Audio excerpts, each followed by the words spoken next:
The Reaper, the Maelstrom, and the Thief is a Dungeons & Dragons show by RollCast, intended for mature audiences. It contains mature themes, strong language, violence, and drug references. Full content warnings can be found on the episode's description. Hello and welcome back to the table. I'm Tom, your DM, and I am, of course, as always, joined by JB playing our gnome Dix. Hello. He said he was going to be awkward. I didn't think he was going to. We also have, hopefully less awkwardly, Coogan as our cleric Gregor. Yo. And finally we have Gaz as our human Ezador. Hi. I don't know why that one set me off. Infinite Palace on cults. Just you know what? I'm actually going to leave that one up. I'm actually going to leave that in. Okay, guys. So as has become our custom now, I have a question for you all. So I'm going to start with Gaz, or Ezador, should I say? Ezador, what has been the scariest moment of your life thus far?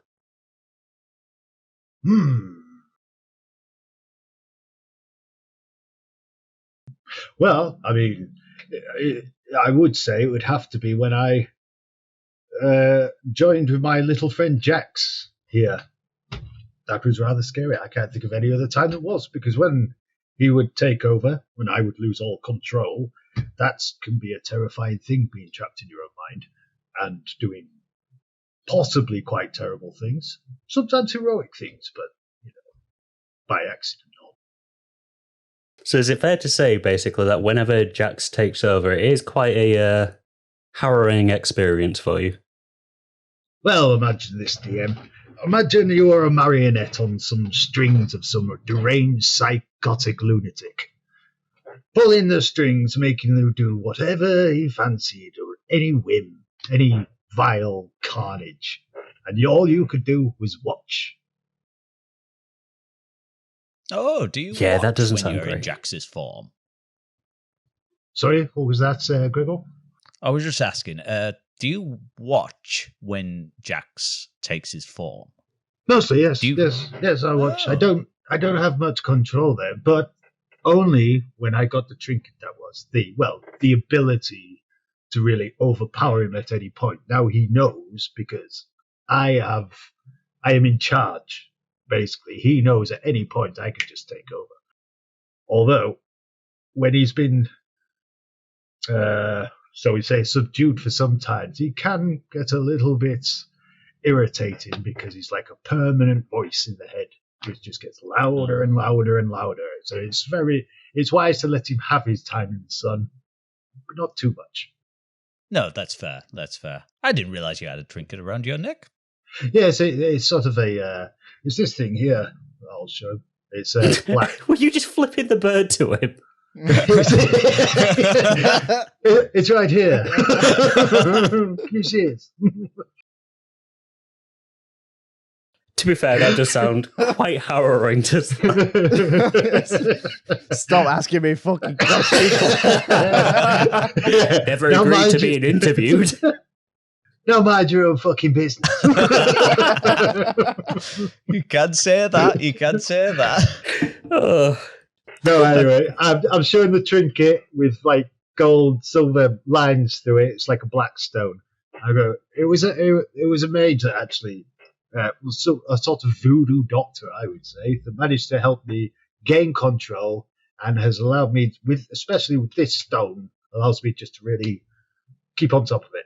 So it's important that this really stays on me at all times. I'm sure you remember when I lost it. Maybe. It was in the can't village. really remember that far. Spider Village, Coogan.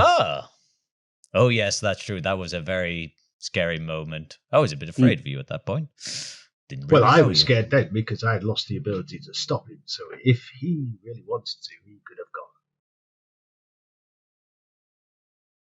Be That does sound interesting, quite terrifying, to be fair. How about you, Dix? What's been your scariest experience to date?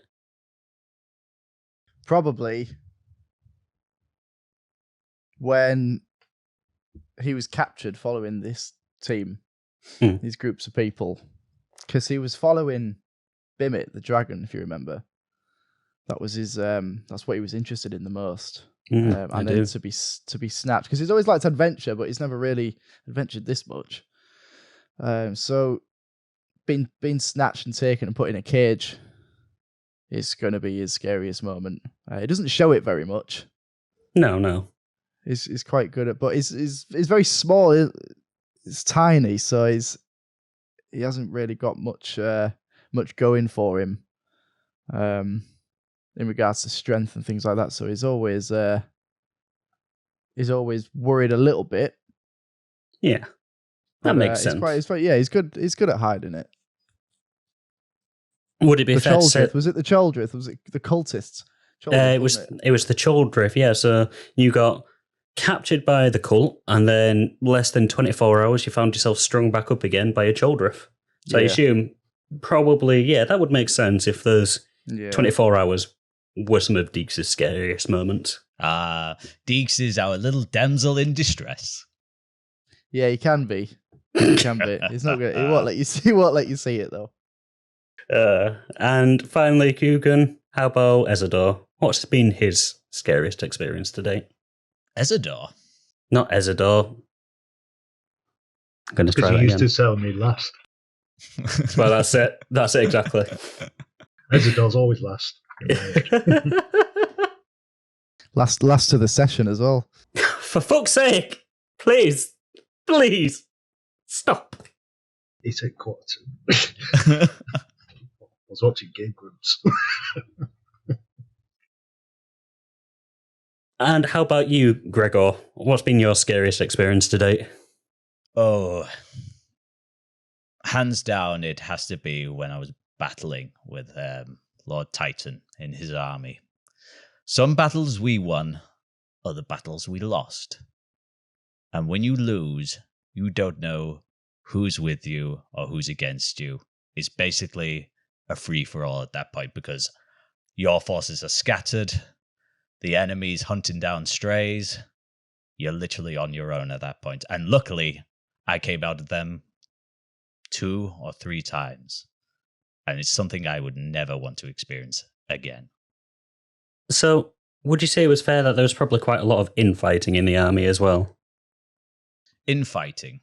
As in, you fought each other within your own side, essentially, after a battle, if everything was going wrong. Well, you could say that. I mean, I did... being a King Titan in King Titan's army, everyone was human, and I was the only Dragonborn. A lot of soldiers did not like me because of the way I look. So I had to fight a lot when I got back just to keep my place in the army. Keep proving myself and letting them know I am an asset to them. Well, very degrading. Very degrading. On the plus side, with a gnome and a human that turns into a octopus monster, I don't think you have to worry about discrimination with those two. No, I'm just hearing a lot of moaning and complaining. Pussy. Can I kick Dix? You can kick Dix as we roll titles.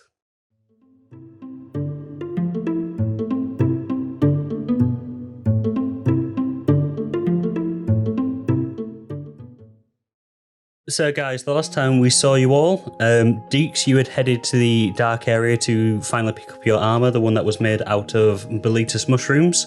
And after that, you decided that you were going to try and shake this exhaustion that you were feeling by napping under a tree next to the abandoned chapel in the financial district.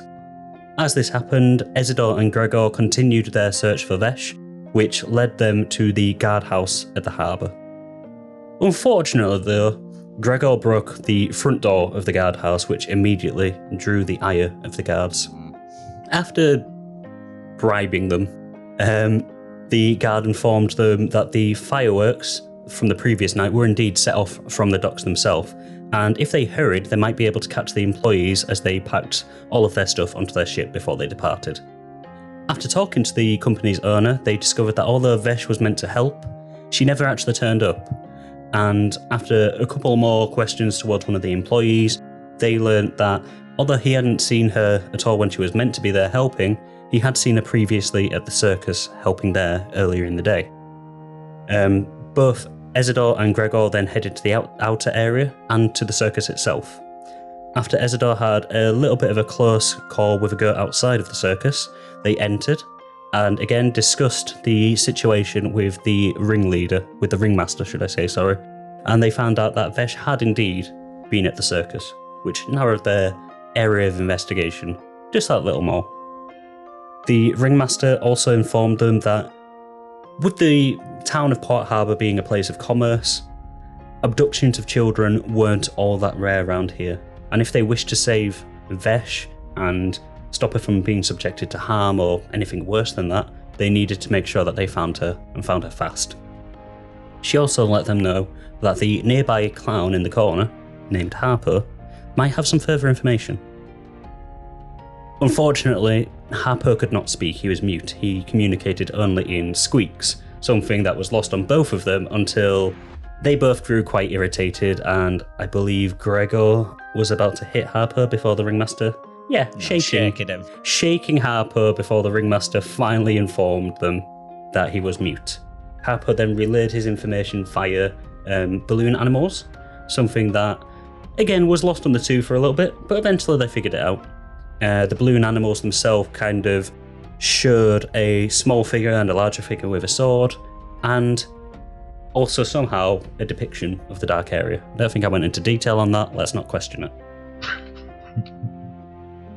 After running back into Dix shortly afterwards, the trio exchanged their information, with Dix telling them that during his nap he had overheard two guards discussing the absence of another guard. With the group back together, they made their way to the dark area entrance and kept watch for any suspicious looking guards or people. Whilst Dix looked around the statue for any suspicious figures, Ezador kept a lookout in the general area until a young man who was failing to act normal caught his eye. The man accidentally identified himself as a guard, as an undercover guard, and his uncertain answers drew Ezador's curiosity further, to the point where he used his Chaos Charm successfully on him.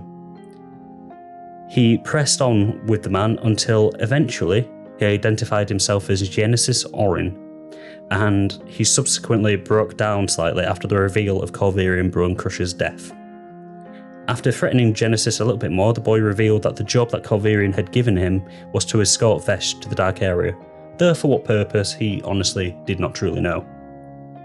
Additionally, Ezador gave his word that the cult would not harm Genesis in exchange for his help. Unfortunately though, whilst all of this was going on, just as it seemed like things might be looking up for the trio, Gregor had gotten into a fight with two of the guards who had insulted his deceased mother after he had rudely accosted them. Eventually, unable to control his anger as the guards continued making rude jokes about his deceased mother, Gregor murdered them in broad daylight, witnessed by dozens of people and other guards. With more guards rapidly approaching, the three then tried to escape to the dark area, but as they did so, they unfortunately revealed the existence of the entrance to the dark area to the guards and the general townspeople.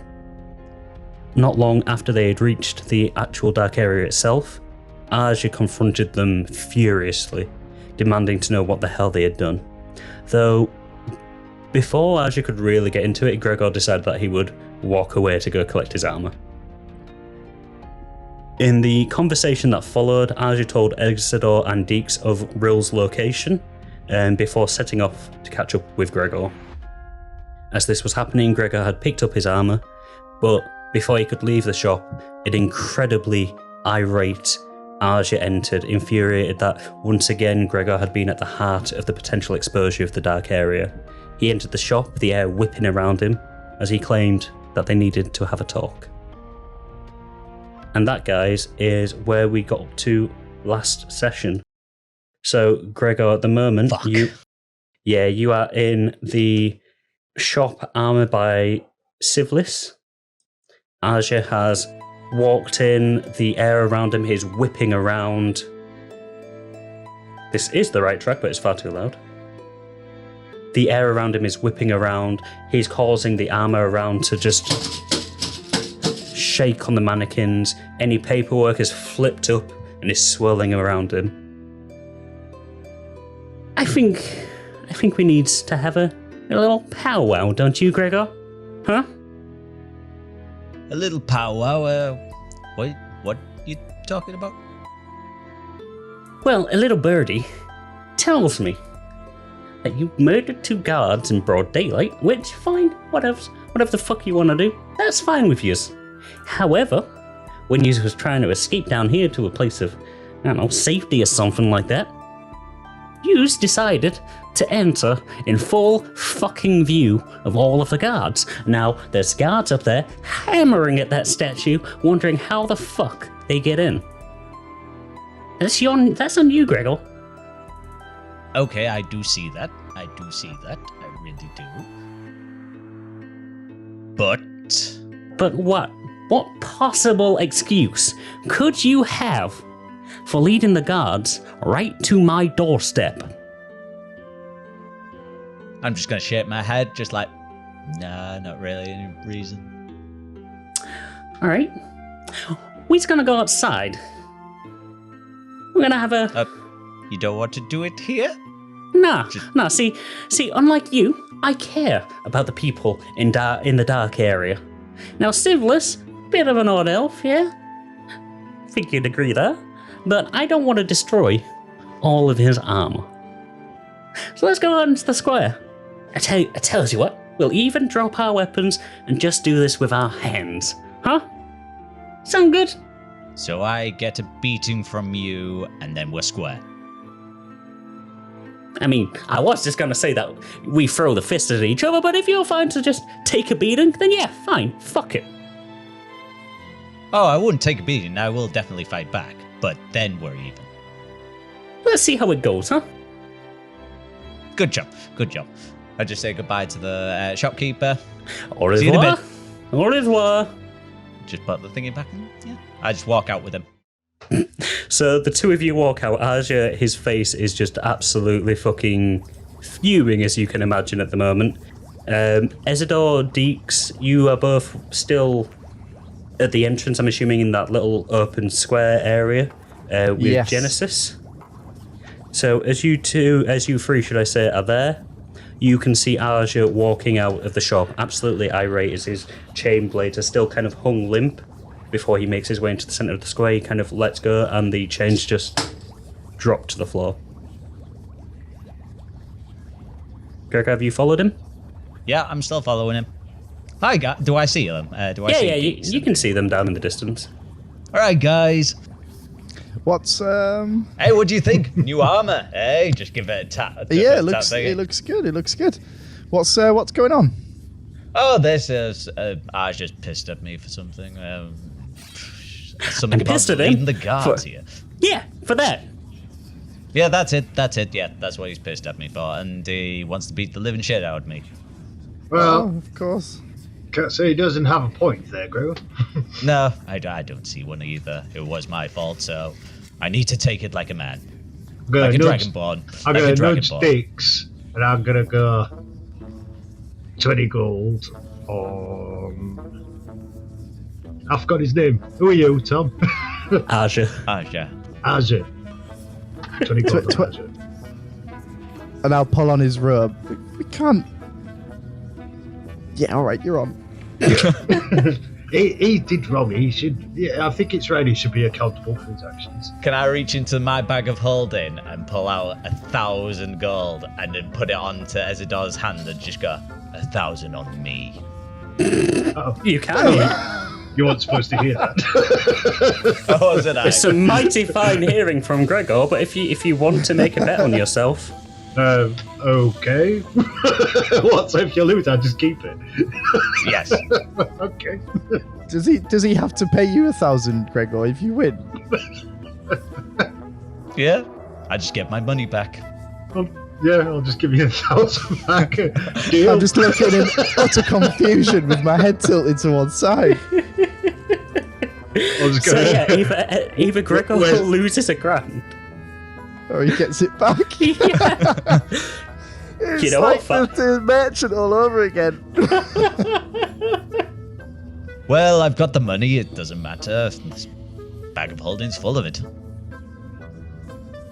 Is it? So, you three are just chatting about whether this bet is worth it. Are we doing this or not? If you lose Can I like use this as an 1,020 excuse? gold.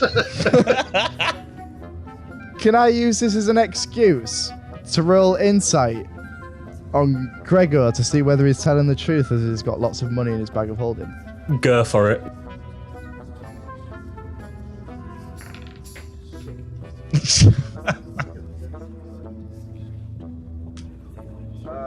20, not a natural. Gregor, how much money do you have left at this point? At this point, I just updated it now from last thingy. It is 29,430. He's not bullshitting. Yeah, that's gold pieces, and I got Why are you four sharing that platinum. shit, asshole? Interesting. Yeah, Right. that's true. I'll leave You're it there. I still just wanted to new know to whether that was true fact or not. Okay, because I didn't know before. That's fair. Let me just write something. Sorry, down I do very have quick. more, by the way.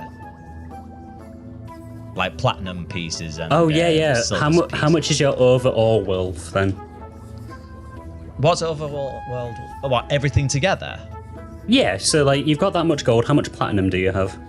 I've got 4 platinum and then 618 silver pieces. He's not bullshitting. He's got a lot of money in there, Ezador. I'm going to clamber up Ezador to get on his shoulders to watch the fight. That's fair. Well, he's got 1,000 less now. Yes, it's an awfully strange thing to do, I must say. I'm just an innocent onlooker, my friend. I don't ask questions. Yeah, no, neither would I. But you're right. Well. Anyway, let's watch. You'll see the disappointment in your face when I win. And I'll just turn and walk towards him. So as you're clinking towards him, roll initiative, please. You 1,020. I'm genuinely excited. Like, this is a proper fight. I'm like, come on. 1,020. 1,020. What a buy. just to let you know, Gregor, he 9. roll. Yeah, he's going first. He definitely beat you there. I'm going to try and not keep cheering for the enemy. Just trying to think. What would you know? What a tribal fight will work for this. Maybe. Yeah, let's go with this. Yeah. So, for his first attack, Arja is literally just going to charge towards you, pull back, and just go for a good old fist to the face. Fair enough. Nothing special about it, but I'm assuming a 22 hits. Yes. He reaches back, launches forward. I need to remember how to do unarmed damage. It's been a while since we've done that.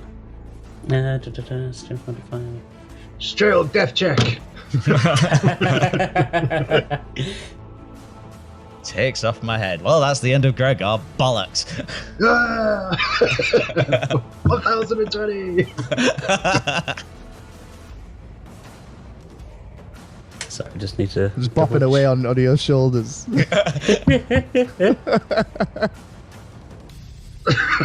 Yeah, you two are thinking about the money, not about me. Okay, so as he pulls his fist back and throws it forward, it connects straight with your jaw with a sickening click. You feel your jaw kind of move sideways and your neck move up with it, and you feel your neck crack. Not as in, not as in it's broken your neck, you just feel one of the joints in your neck just pop slightly as he deals 6 points of damage. Lovely. Lovely. Mm. Refreshing. Refreshing. He's It's been like that in a real fight. Marvellous. That would be a good, Gregor. scary opponent to go against, though. It's killing with kindness. It's killing with kindness, Ezador. Aye, he has his tactics, that's be sure.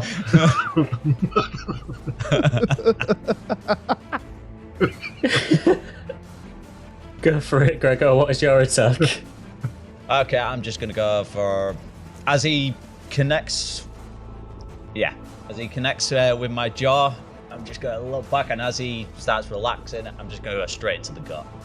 Yeah, roll to hit. Right, yeah, there it is. 17. I need to check our house rules. House wins. Taco wins. Is it the house? If it's got attacker wins, yeah. So yeah, you narrowly avoid missing him, and you swing upwards. And where were you hitting him in the stomach? Just in the stomach, yeah. Yeah. So you connect as he hits your jaw. You swing upwards, and you feel his feet rise slightly as you make a connection. Lovely. What damage did you do to him? It's just 5 bludgeoning damage. Okay. That is a nice amount of health. So as he raises up... Don't say that. It could mean a myriad of things. As he raises up, he pulls his head back, and he swings his head forward. It seems to be going at far too rapid a rate for a normal headbutt. As you hear the whoosh of wind. I'm guessing an 18 hits. Yeah. So I do have to roll something else for him here. So.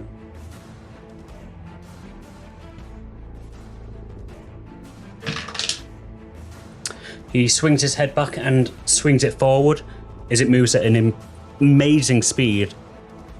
Ezador and Dix, for a split second, you think that you can see wind rushing by the two of them as he makes a connection with another sickening crack. You take 12 points of damage. What was that? You take 12 points of damage as he hits into your snout and blood just gushes out. Right. Oh dear. Just kind of pants for a second. You starting to regret this yet? Yeah, so what did Asia say? You starting to regret this yet? Oh, I'm just getting warmed up. I'm just gonna go swing up and just go directly just under his chin. Yeah, go roll that hit. Bollocks. 14. 14 does not hit, I'm afraid. Nope. So Bollocks. as you swing upwards after his hit, there's another whoosh of air as it lifts upwards, lifting his chin, swinging it back, just making you miss narrowly, almost grazing his chin. As that happens, he plants one foot down. He plants one foot down and spins around. Again, the wind catching him as he does, forcing his kick to be much faster than you would normally expect someone to kick. Bad. Gregor! He's fast! Don't forget you can use magic. He's not wrong. But I'm guessing a 22 hits. Yes. So again, he spins and he kicks directly into the side of you, right into your arm. And he deals... I can find his stat. He deals... another 11 points of damage. Just cracking straight into your arm. You feel it reverberate down into your fingers. Oh, I felt that one. A crowd has started to gather around now. Ezador and Dix, initially it was just you two and Genesis watching this fight, but as more and more blows are exchanged, more and more people are gathering around. And you also hear some other people start taking bets. A lot of money is going on Asia.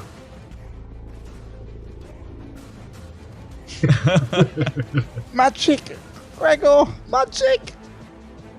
Alright, I'm gonna fall to a knee, and then I'm gonna activate my Cleric's Rage. Okay, so yeah, you fall to one knee, having been hit quite viciously. You start breathing, your breathing gets more and more and more ragged, and then suddenly you feel an eruption of rage inside of you bursting forth as you activate your cleric's rage. Oh, I'm just getting started. Yeah. And it's still my go. It's my go now, isn't it? It is, yes. Right. That doesn't class as an action. No, that's a bonus action. Okay, brilliant. I'm just going to go for a swing straight into the face again. Roll to hit.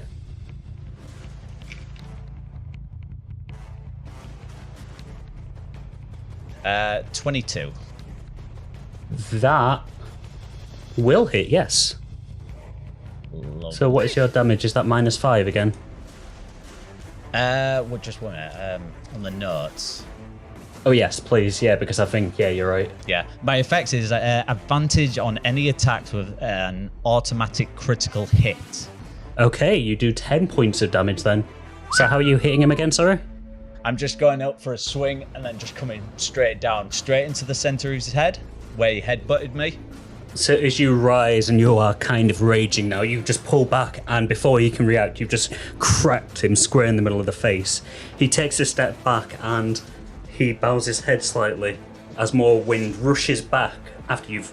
the second you make contact, the wind that was rushing forward is repelled back. Well, just cracks his neck. Looks like this might be a little bit more interesting than I thought it might have been. Fair enough. And as he says that... I just raise my hands up, just like in a boxing thing. Ah, Gregor. One thing you should know about us here in the dark area. I said no weapons, but that don't mean we're gonna fight. Well, we might fight a little dirty down here. And as he does that, as he says that, he reaches a hand back and you see a viscous, bubbling green orb of liquid start forming in his hands. He pulls it back and throws it at you. Okay. Roll me a Dex saving throw, please.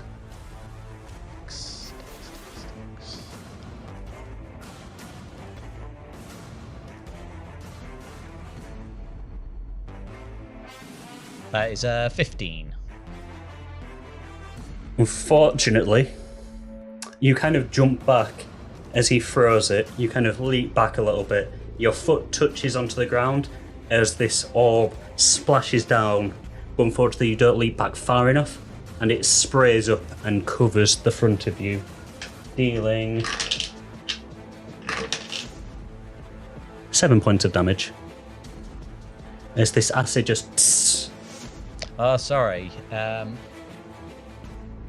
But has disadvantage on defense, but any damage taken is automatically half. What did I say there, sorry? You said 7 points of damage.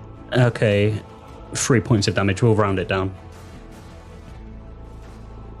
So yeah, this acid splashes against you, you feel it burn slightly, but that just kind of powers your rage even more as you take 3 points of damage. Nice. Hey, you playing dirty? Well, like it says, it's the dark area. You got a good point. I'm going to cast Guiding Bolt on 3rd level. Oh, alright. What do I have to roll for this? Or is it I that you roll? I have to roll. Go for it.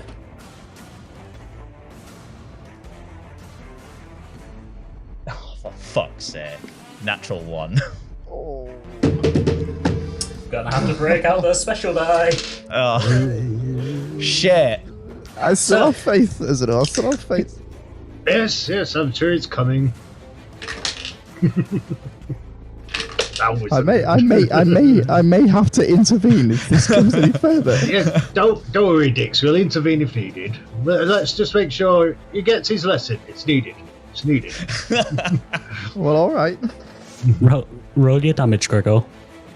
Oh, shit. 6d6 damage. Roll your damage, Gregor. Oh, for fuck's Oh. sake. 7.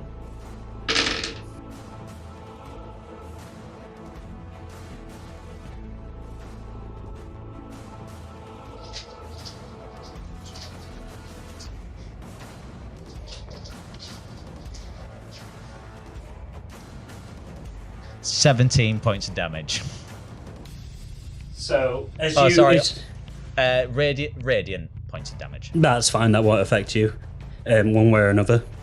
Oh. As you say that and you start forming the guiding bolt in your hands, it only kind of comes into mind all too late. In order to do the guiding bolt, you need some semblance of rationality. You need to be able to think slightly clearly, but in your enraged state, in your cleric's rage, you're not thinking clearly at all. You pull your hand back, and then there's a sudden it explodes in your hand, and it does deal 17 points of damage, I'm afraid.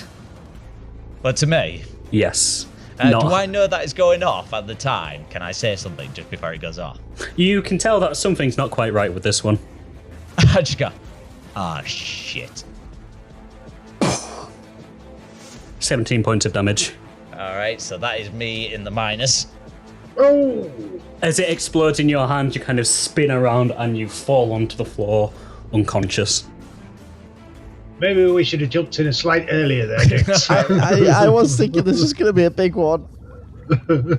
As you're saying that, Archer is still kind of just panting. Turns to you two. I think he's learnt his lesson, don't you? Yes. I think lessons have been learned. Pick him up, clean him out over here. I ain't got time for this. I got a lot of bribes to do now because of this. Just starts walking towards you guys. Sorry, Dix, gone.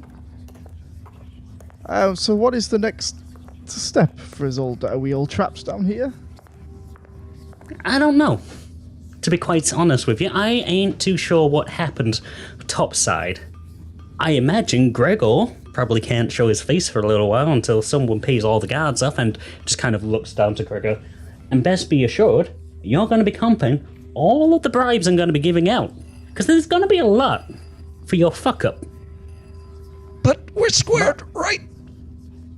I'm going to help you pay back the money. I'm going to help Gregor over up. Bollocks. I'm going to get down off Ezador. As Dix just kind of jumps down, yeah. Gregor, you have 1 HP left. No. So how do I get off this? Then I'm going to say to Gregor, I'm going to be like, well played, Gregor. Letting him beat you like that. I think it was a good move. Good move. Roll deception. There we go. Unlucky, buddy. This also, of course, means that Gregor has lost his money. Quite a lot of money. Yeah. Not my money. I'm gonna pull 20 gold out of my your satchel. pouch. Just drop it into his hand. Okay, a bit more subtle, little Dix. Well, thank you. To be fair, Gregor is half conscious at this point in time, and Dix, you've lost 20 gold. Gregor's lost 1,000, was it? Is that 10 or 20? Yeah. I got 15 on deception. You got 15. Gregor, if you want to roll insight, you can. You need to beat a 15. Or you can just be half unconscious and just like... yeah, I'll be half unconscious at this point. So just dragging him away. Oh, guys, before you go and get him all healed up and whatnot, yeah, that helped a bit, you know? Calm down a bit. You said that you wanted to see Real, yeah? Yes. Can I just raise my hand up and just say, anytime, Arja? We'll see. Which is in one of these shops, did you say? He is, yes. I believe that he is in Catalusis. Yeah. Now, if you don't mind me asking, though, why exactly are you after Real? Is he a cult member? I kind of remember you saying before, but let's be honest here. My mind was just kind of looked at Gregor. On other stuff. He's a cult member. We need to ask him some questions. Somebody's gone missing, and we feel that he has played a huge part in it. Oh, all right. So but we'll do it in a calm manner, and yeah, we won't cause any further chaos. I would appreciate that. That is very nice, little Dix. And tell you what, just for that, he just pulls in, just flicks out a gold coin towards you. I think I probably made quite a lot of money from that, so here, for you. If you don't mind me asking, who's gone missing? Might be able to throw a couple of contacts around, see if they know so. It's Vesh, the assistant to the turtle. The little squirrel girl. His face kind of changes from being almost jovial after, getting his anger out and stuff like that to unhidden concern. It is written across his face. Vesh, you say? Little squirrel girl? Little squirrel girl, yes. Oh, fuck. Well, fuck. All right. Well, fuck. I'll get my guys on it. She means a lot. So yeah. Yeah. To you? You do that? Means a lot. Of course to you. I would. Well, yeah. I was I don't want to say I was the first person to find her when she wandered out of the woods, but how much do you know about her? Not a great deal. Just that she's missing. She ain't from around here. And I don't mean like how you're from somewhere in Resland or something like that, and not how Gregor is wherever dragons are from and just kind of looks at Ezador. I'm not sure about you. You seem human, but... No, she's from a different plane. Like, completely different plane. And, well, she is quite magical. You may have gathered from the crystals and stuff like that. She jumped planes and appeared in the woods, wandered down here, and, well, Gregor here could probably tell you if he could speak.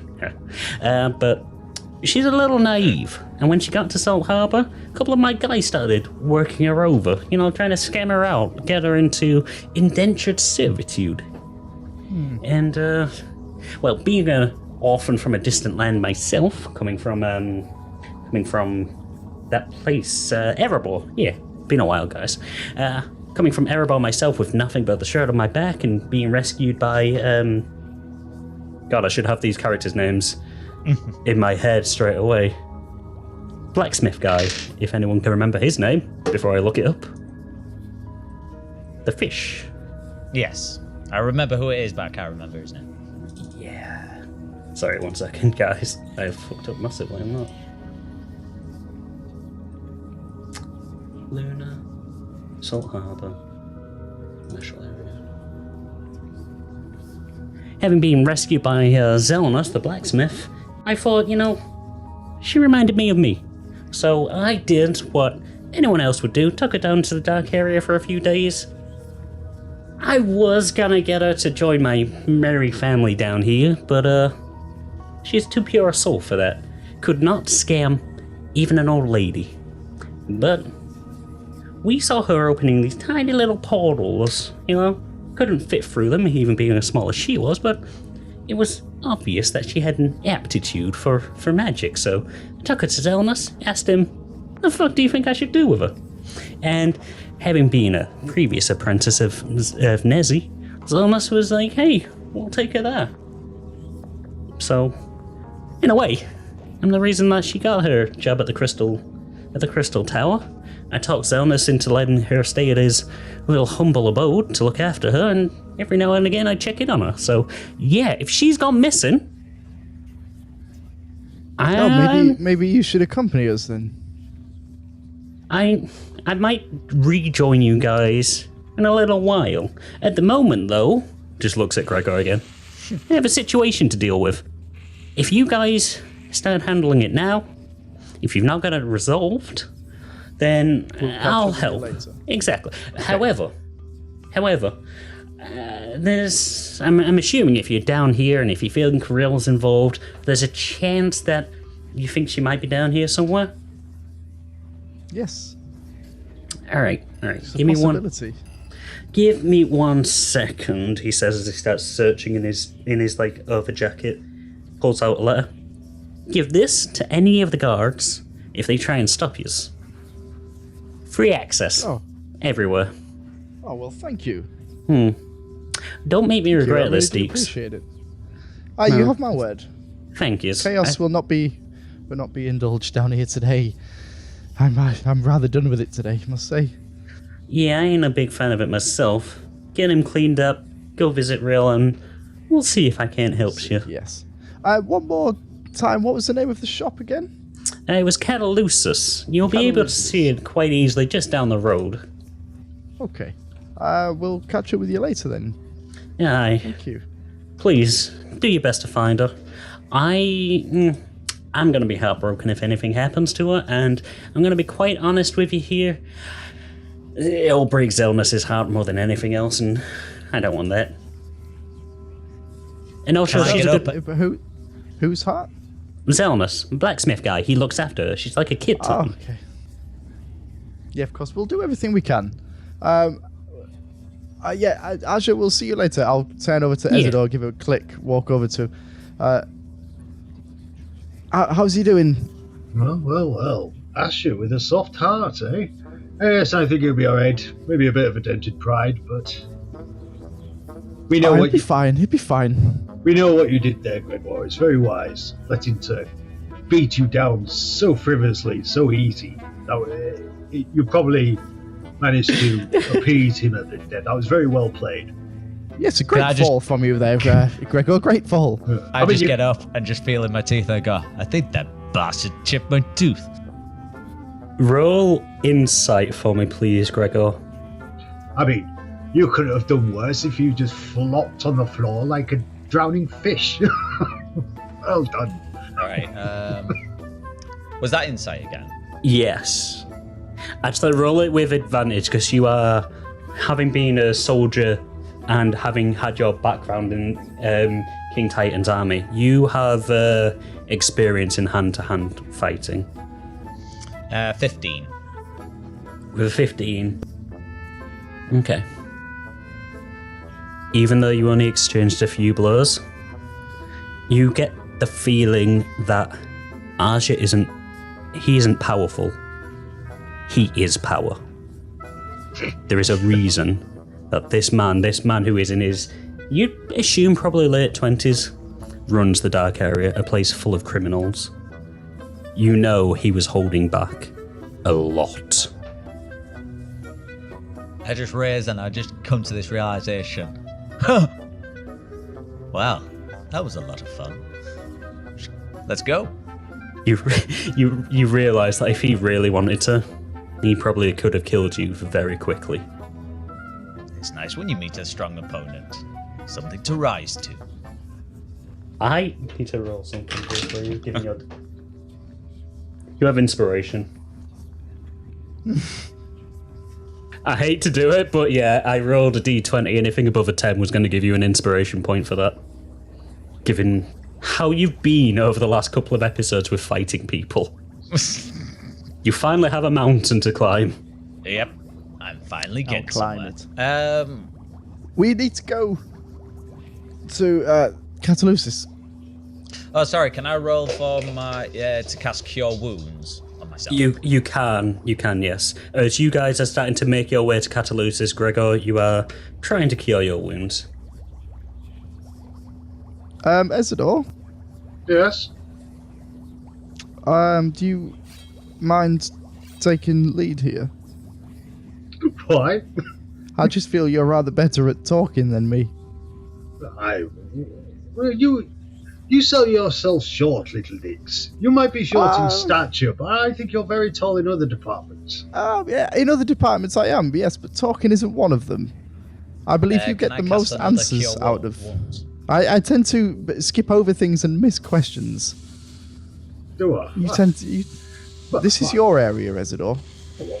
Like another compliment, Dix, but I still think you sell yourself short, but moving on. Okay. Okay, well, let's do it together then. Okay. We'll go to the catalytic place. Catalusus.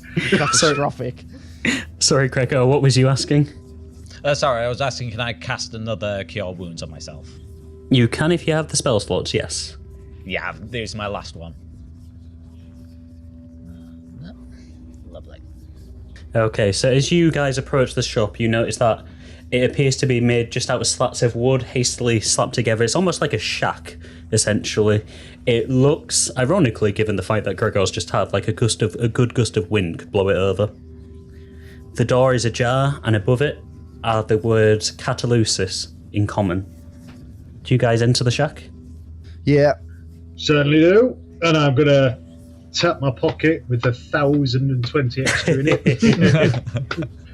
As you enter, just tapping your pocket, you are hit immediately by a foul odour, but it does pass quite quickly. And although the outside of the shop is very ramshackle and pretty much awful, the inside is relatively well put together. There are 2 long tables running down the length of the shop. On each of them are various items, from boots and swords to lanterns. All of them have weird glows about them. And at the end of the shack is another small table where a small, thin, hairless being awaits you. As you walk through, he just kind of looks up, studies you for a second. Sorry, can we hang back before we go forward? Yes, Have we got that dude with us? Genesis, yes, he is there. Yeah, Genesis is with us. Yes. And he's the one that's directed us here, isn't he? Yeah. He directed you to the dark area, yeah. Since you've entered the dark area, this is kind of out of what he knows. So, is this the gentleman we need to be talking to, is it? He just kind of peers. That's him. I saw him. That's it, I just go want now? to be sure. No, you stay right here until we find him. You know the deal. I don't know anything else. I don't care. You stay with us until we've found him. Okay. Just kind of looks a bit crestfallen. With a look of, so yeah, you do know what you're doing. I told you. I'll start walking over towards we'll walk over now. I just wanted to check it was him from him. Can I put my arm around him? Just around Genesis, yeah. Yeah, just around Genesis. Go, I'm all healed up now. Try not to kill Good him, for Gregor. you. Listen, if you fuck us over, I will kill you. I mean, great timing on the roaring there, but roll intimidation with advantage, please. Or just roar into his ear. Can I just breathe on him a bit? Just breathe on him a bit with a little bit of electric coming out of my mouth. That's why you get advantage on this roll. Just crackling energy.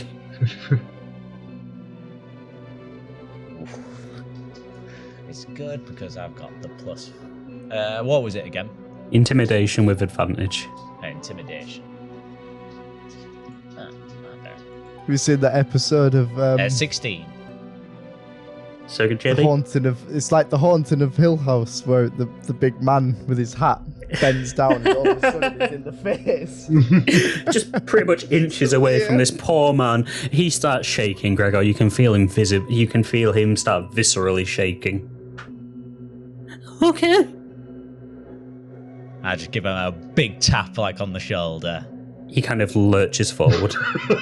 And then just about keeps his feet.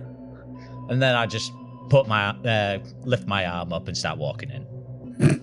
Right. So, why are we here? It'll be clear. As the three of you start entering and making your way further down, the weird otherworldly being that had studied you has just gone back down to writing, muttering to himself. Doesn't even really pay you any attention. No greetings, nothing like that. You get the sense that he is very cold and detached, even just from this initial interaction with him. You there! Just firmly put my hand on the table. Just. Oh. Hello. You are the shop owner of this establishment? Yes, I suppose I am. Would your name be Will? That is what the people around here call me, yes. So... Dix, I believe you have a question for our friend here. Oh, there's another one of you. Yes, there is another one. My question would be... Do you know where Vesh is? Insight. He's not even said anything yet. I know, but I'm insighting as soon as he answers. That's fair. Unfortunately, I don't really go topside, and I don't believe that we have anyone down here named Besh. Well, apparently she is down here, and not topside. That's unfortunate for her. Yes, you can both roll insight. I'm not keen on your attitude here. My attitude? We're simply asking some questions. I am regarding you politely, as is custom around here, am I not? Do you go... Do I know if he's lied? What was your roll, sorry? 10? 10? This man, I will come on to you in a second, Gregor. This being is just very neutral about everything, making him very hard for you to read. His tone of voice is very monotonous. His eyes are just kind of pale blue without any irises, so they're just the entire sclera takes up all of his eyes, so you can't even see if there's any contracting of pupils or anything like that. Being a humanoid amphibian, having a flat kind of like almost fish featureless kind of face, it makes him very difficult for you to read. Before I ask another question, I'd like to cast Detect Thoughts onto Rill. As you do that, Gregor, what was your insight? 24. He's playing it cool, but he knows a lot more than he's letting on. He's lying. I don't know what you mean, sir. Have you met this chap before? Can I pull the lad to the front? Ezador. Could you just wait just one more minute? I'll just push him back. Just stumble back. As you're pulling him forward, this is pushed back. Sorry, Dix. Continue. That's rather all right. That's rather okay. I'm just in the middle of something fast. You go for it. Roll your detect thoughts. It's just a wisdom save of 15 from you. A wisdom save? I should say it in his voice, really, shouldn't I? Wisdom save of 15. And what happens upon a failure? I can detect the thoughts. Do you want description? Yeah, I'm just reading through at the moment, but if you've already got it up. Just see what so for the duration, I can read thoughts of certain creatures. When you cast a spell as your action, you can focus your mind on any one creature that you can see within 30 feet. If the creature has an intelligence of 3 or lower, it doesn't speak any language, the creature is unaffected, but I presume it's more. So I initially learn the surface thoughts of the creature, what is the most on its mind in the moment. As an action, you can either shift your attention to another creature's thoughts or attempt to probe deeper into the same creature. And then that requires another roll, doesn't it? Yes, it does. Yes. If you probe deep at the time, you've got to make another wisdom save if I probe deeper. That's fair. Questions verbally directed at the target creature naturally shape the course of its thoughts, so this spell is particularly effective as part of an interrogation. So yeah, as you cast that then, literally seconds after asking him about Vesh, his surface thoughts just kind of bubble up. As you're kind of intently listening, you just hear, Vesh, that does sound familiar. Is she the one that we brought in? Travelin's not told me any names. This can't be good. I'll turn around to Ezador and go ahead, Ezador. I'm going to pull him back to the front. Have you had dealings with this chap before? I was going to tap him on the shoulder. Kind of looks him up and down. Isn't he a guard? Can I roll for another insight on him? You can, but it's just asking if he's a guard.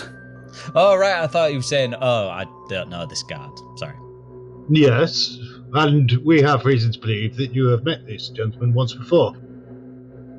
I've met him a few times when I have been topside, yes. Same as I would any guard who passes my way. So I'm going to go over to Genesis, lift up his head, and just say, so you've never seen this face before? You've never had dealings with him? Genesis. Genesis is kind of like just mewling weakly at this point. Like I said, I have no doubt I have run into him on my journey's topside. Yes. Insight. Go for it. What are my thoughts on this as well? Do you have to roll again every time that you're detecting thoughts, or is it? Nice. Well, the duration is concentration up to 1 minute. So I'm trying to get these 3 questions in. Say into its reasoning. If it's a spell, it's either way. You can stay on surface thoughts without any checks. Okay. So as you're reading his surface thoughts again, you hear, "What the fuck is that buffoon doing here?" That's his main surface thought.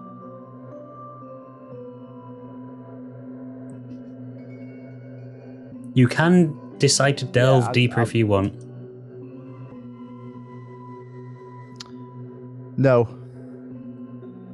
not right now. What do you think, little Dix? I'm going to saunter over to the front door. Okay, so it's you two. Dix, are you following him as well? No, because I need to keep my concentration. So yeah, unfortunately, So Ezador, you're just ignore him for now. You're kind of just walking by yourself at this point. You realise a couple of seconds. Yeah, sorry. What are your thoughts, little Dix? No answer from me. Oh, can't you do anything while you're doing the concentration? You can do certain things. You can talk to someone else. Can I? Yes. All it's right. just if you got hit by something, if you had to cast get another that, spell that caused pretty All right, much. well, Yeah. I'll maintain eye contact with Rill then. I'll say, he knows more than he's letting on to. And with that, I want to slam the front doors and lock it in some way. If there's something I can use just to secure the door, sure. Roll me a perception, please. Because there is, like your typical kind of like door handle, that just curves outwards. I think it's at 2, isn't it? So, not bloody much. Perception. Yes. Yep, that's 10. You see a couple of swords, and you see a broom handle that looks like it would slide in between. However, as you look at the broom handle, you can see that it's had better days. A couple of strong knocks from the outside would probably bust it open. But it should be good for 1 or 2 hits. Or 1 or 2 rams, should I say. Alright, it's good for theatrics anyway. Alright, so I'll slam the door, I'll pick up the broom and go... Really? And then I'm going to look at the guy who goes, looks like we need to find out what you know. Yes, we do. Because we know that you are the scientist. And you have something to do with Vesh's disappearance. Now you should tell us all that you know, or my friend here isn't going to be so kind. So, I was going to say, where am I at this point? You're still at the counter. Can I put both my hands on the counter and climb over the thingy and grapple him? Roll me a constitution save with disadvantage. As you're starting to climb on the table, he just kind of looks at the 3 of you. Well, I guess the four of you. I have to say, I think you're making a mistake here. As is your dragonborn friend, you really shouldn't climb on the counter. It is rude. What did you get? Was it save and throw, was it? Yeah, con save, please, with disadvantage. 4.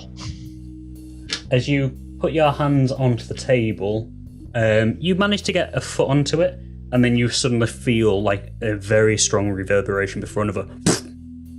You are flung pretty much in an arc from the counter, slamming into the wall at the back, narrowly missing the door.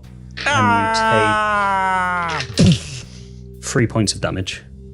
Ooh. As I said, I don't think that's a very smart idea. Not Well logical of you. Well done, Gregor, for getting the back door. I'm going to go to right, Rill. I go, Yes. Look, Rill, we are actually Yes. very kind people normally, but we are on a race on time. We are looking for our friend. We know you are lying. And we need to know what you know to help us find our friend. Well, why would I tell you? If I am who you say that I am, then what logical reason would there be for me to betray this group that has stolen this small person, this small raccoon? Well, Why how would I do that? how do you think it'll go if Asha finds out that you have had a hand in this? Well, again, why would he believe you and not me? I've been here for numerous years, and I have helped build up the dark areas in terms of commerce and my inventions, and in return, Asha has let me carry out my experiments, as you can see on the tables. Why would he believe you and not me? Can If I was that person. Sorry, go on. I was going to say, can I get up at this point as he's saying all of this and go, well, that is a good point, but we do have Genesis, and I think you know him quite well. I wonder what secrets would pour out of his mouth. Apart from the fact that he murdered a poor woman, that he is a criminal, that he was in cahoots with Corvirian and Bone Crusher for blackmail and extortion, anything like that. Again, your witness is not very compelling. Well, We're getting off topic here. Yeah, We this are. could go one of two ways. It could either go the nasty way, or it could go the friendly way. Is there anything we can do to get the information, or do we I really simply want to just try have out to my new hammer. beat it out of you? He knows something about it. Where did you take her? Can I bring out my hammer at this point? Okay, so let's do this one at a time. Ezador. Ezador, you can roll me an intelligence check, please, if you would like, because you are the main person who's kind of instigated a one-to-one conversation. Gregor, if you're doing that, are you doing that to cause an effect in real? No, just getting ready. No, you're just getting ready. Okay, you now have your hammer out. And Dix, what were you wanting to do? Sorry. I'm asking him, Does he? where did you take her? I took her nowhere. And what is his surface thoughts saying? I need to roll for this. His surface thoughts are just basically thinking blank. Where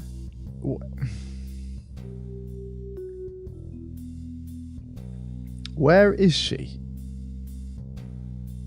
I do not know who you are talking about, good sir. Vesh, the little squirrel girl. The assistant to Nezi Oud. Again, I'm afraid that I do not know of anyone called Vesh. Surface thoughts. I've already know that it rings a bell for him. It kind of rings a bell. He didn't know whoever he has had dealings with was called Vesh. But yes, you're right in that. So again, his surface thoughts are again, these people are getting insistent. Might need to think my way out of this. I want to probe deeper on this matter. Yeah, go for it. Roll your. Is it a wisdom save by me? Sorry. Yeah, just a wisdom save 15 again. As you probe deeper, you feel a bit of resistance at first, and I need to check. If I remember rightly, if you've gone deeper, but successfully, they don't know that you've gone deeper, do they? It's only if you fail. The target knows that you're probing into its mind, and unless you shift your attention to another creature's thoughts, the creature can use its action on its turn to make an intelligence check. Contested by mine. If it succeeds, then the spell would end. Okay, yeah. So for this time, then this initial probe in, I'm going to say you go deeper into his thoughts. So what was your initial question again? Sorry. Because he was initially I asked just who thinking. she was, didn't I? Yeah. Where is she being taken? He said he doesn't know. But the name rings a bell. And then you asked, where is she again? Yeah, where is she being taken? Yeah. So initially, yes, he's thinking basically he might have to. He doesn't want to, but he might have to fight his way out of this one. As you probe a bit deeper, you can just. You get a vague sense of, not panic as such, but unease from him. You can feel that emotion in him. And then, at the rate this is going, they're going to find the warehouse, and my work, and all of our efforts will be in vain. I need to get them out.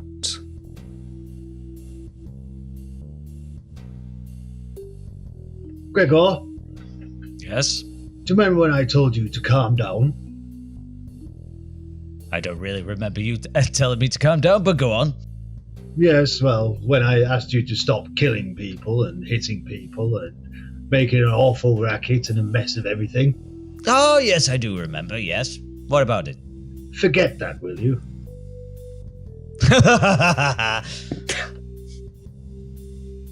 Can I go for a swing into the actual guy's head? Ezador, you need to keep an eye on him. He can't be doing this. I'm learning some information. I need to. You get Gregor. this. You get this one. What have you learned? You're saying this is Gregor is swinging the hammer. Gregor, roll to hit. I'm going to back him up as well, because I'll get ready to throw down.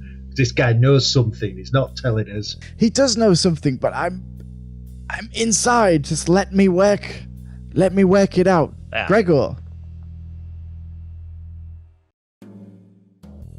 Gregor has swung his hammer at this point. 12. 12. Okay. As you swing your hammer, you see a very faint glow on his wrist for a second, then a puff of smoke, and he's gone. Oh. Shit, He's gone. I think I missed. He's gone. Your connection to his mind has been severed. He is no longer in the vicinity that you need to be able to cast this spell. Hey, what a neat trick. Now listen. What? I understand you two are, or at least you, Gregor, maybe the muscle of all of this. But I had something then. Can I just give me a hug? I was Just a little inside. kiss? If you'd like me to be a part of this group, then let me do what I'm good at. While he's talking, can I look at all the shelves in the shop?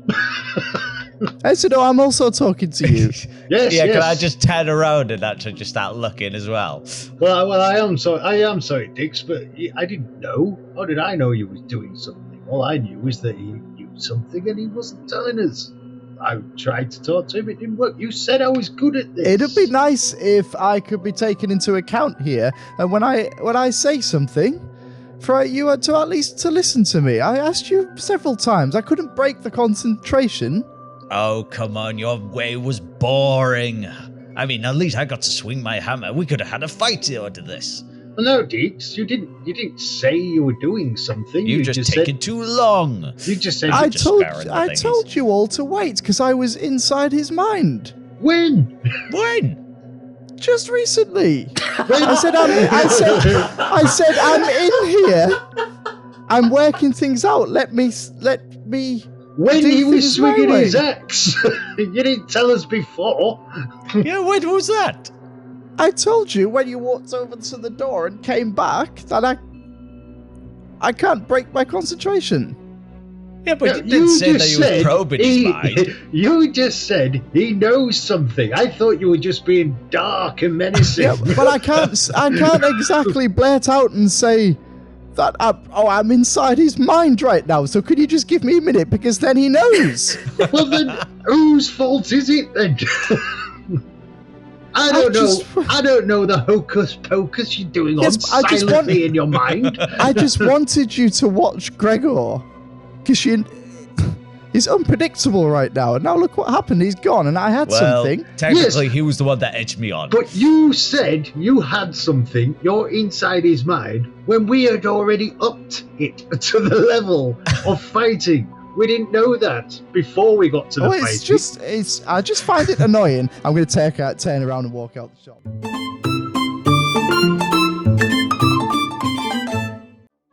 The last that we saw you guys, just before we took our quick break, Dix, you had, quite understandably, stormed out of Catalusis in anger. You kind of I'm assuming you wrenched the broom handle out of the door. Yeah, we didn't get that far, did we? No. I don't know if I'll be able to, but yeah, sure thing. Yeah, it's not that high. You have to reach up to grab it, but it's Ezador's just kind of done it more for theatrics than anything else. It's easy enough to remove. Yeah, bit of strength check if I did it. It wouldn't have been to me. Hey, did I make you do a strength check to put it in there? Yeah, you made me do a roll. No, that was perception to see what you could find. Oh yeah, to find something, yeah. Yeah, Dix, you're just... and you open the door and just out into the wilds. Oh no, Dix, come back as I'm looking through these vials. Ezador, you also looking? Yeah, but he'll be alright. We'll catch up with him. Let's just have a little peruse, shall we? Can you both roll me an Arcana check, please? Oh, bollocks. If you are touching these items. Gregor, what you done? Not bad. 17. 17? And how about you, Ezador? Oh, I need to find my dice. I'm not rolling on here anymore. Arcana. Yes.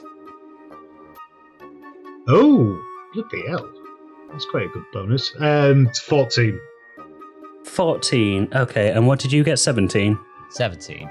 Okay, so Ezador, as you're starting to look at these items, you see a helm, you see a sword, you see sandals, you see an assortment of items, and as you pick them up, you can see on the underside of one of the helms, there seems to be like a little engraving etching on it. It looks like a wall. It looks like a glyph, should I say. Looks valuable. Just put it in the pocket. Gregor? Yes? Having been on battlefields for a long period of your life, having had to set up defensive perimeters, having to, keep people away, as you lift up the shaft of a spear, you see this as well, and you recognise it as a glyph of warding. Glyph of warding? Yes. I now need you both to roll me an Arcana save. Oh, that's God. Mm-hmm. It was to see if you knew what it was. As you're looking at this shaft of a spear, bollocks. The rune starts glowing.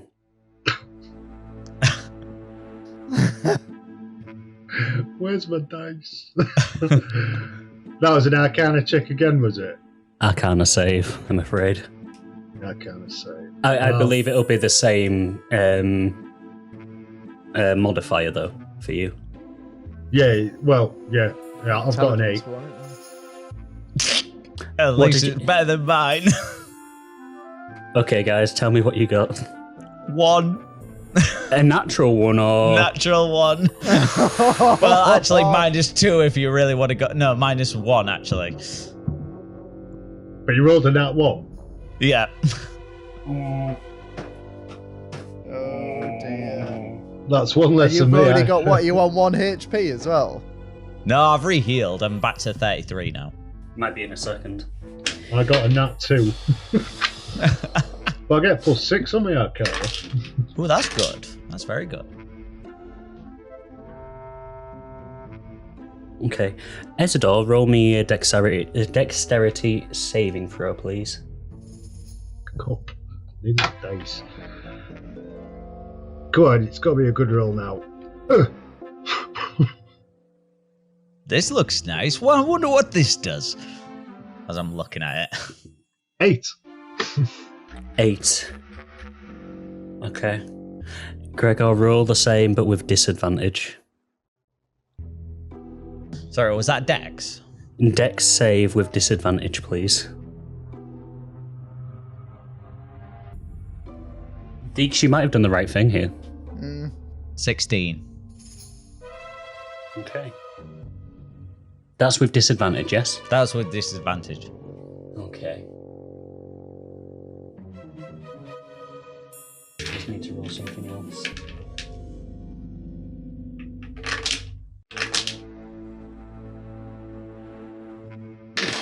Okay. We can do this. Alright, so, Ezador. You realise that the symbol from the helm that you just kind of shoved into your pocket, which is weird because a helm shouldn't fit in your pocket, but it kind of shrinks down as it approaches your pocket. You realise that you can feel it getting warmer and warmer and warmer. You reach into your pocket to fish it out because it is starting to scald you. Unfortunately, though, before you can get it out, you hear Inrail's voice just booming around the shop. Intruder detected. Initiating failsafe protocol. As you suddenly feel it starting to heat up more and more before it starts emitting a high-pitched and then it explodes in your pocket, dealing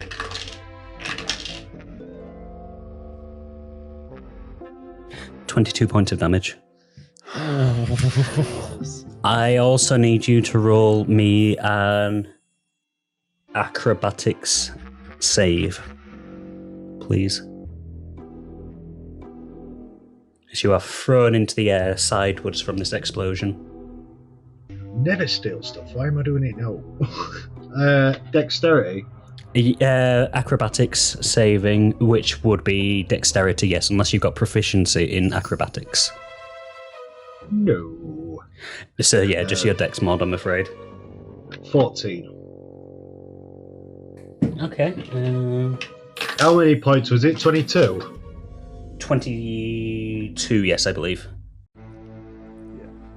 Okay, with that 14 then, as you are lifted into the air and propelled sidewards, you slam into the frame of the door, and you are sent you take another 3 points of damage hitting the door frame, but doing so crumples your shoulder, and you kind of roll out into the square near where Dix has stormed off to. You're just kind of laid on your back, just wondering what the fuck just happened. Can I see Dix? Dix is, you can see Dix is nearby. Dix, you've heard an explosion, basically. Never steal. You got yourself caught in something, have you? Yes. I think a lesson learned on that one. As we cut back to Gregor, who is still admiring this shack of a spear. I apologise for what's going to happen now. But you got a natural one. Yeah. Again, you're looking at it and you see the glyph.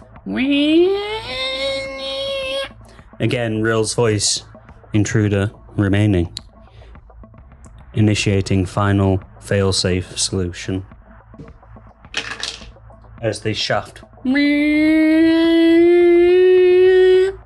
As it starts. Oh, come on! And then just cut out that. As that happens, every other glyph in the room, every other item in the room lights up with this glyph.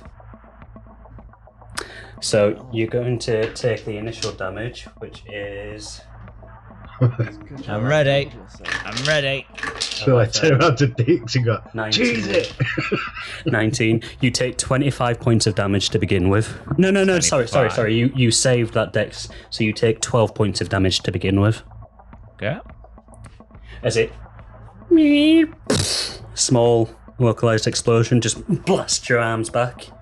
You hear the whining and the whirring of the rest of the glyphs as they start... all glowing different colours. You have the option of... Well, you've got one move to get out, basically. You realise now you're sent reeling back. Unfortunately, having been sent reeling back, you are, regardless of what you choose, going to be at a disadvantage here, I'm afraid. But you have one move to get out. Okay. Am I facing away from the door? So before you kind of like stood looking at one of the long tables, you picked it up. The blast has blasted you, so your torso... I don't know why I'm talking away from the mic. Your torso is pointed towards the door. Your feet are pointed still towards the table. Right. Okay, so I'm going to look at the door. I'm going to try and twist my legs in the right position. I'm just going to give off like a kick straight to the door. Okay, roll me... I feel like that would just be pretty much a straight up dex save with disadvantage. Yeah. I hope you make it, I really do. Oh, yes. 16. 16. Okay. Got a 14 and a 17, so I was very happy with that. Okay. I'm still going to have to get some dice for this. Okay. But it could be worse.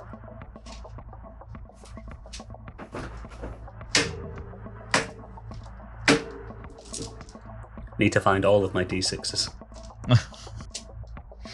Because, Gregor, unfortunately, you have set off every single room in that shop. Oh god, I said no chaos. You did.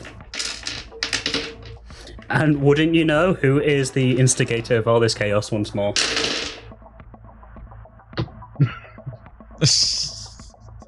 I feel like a right cunt.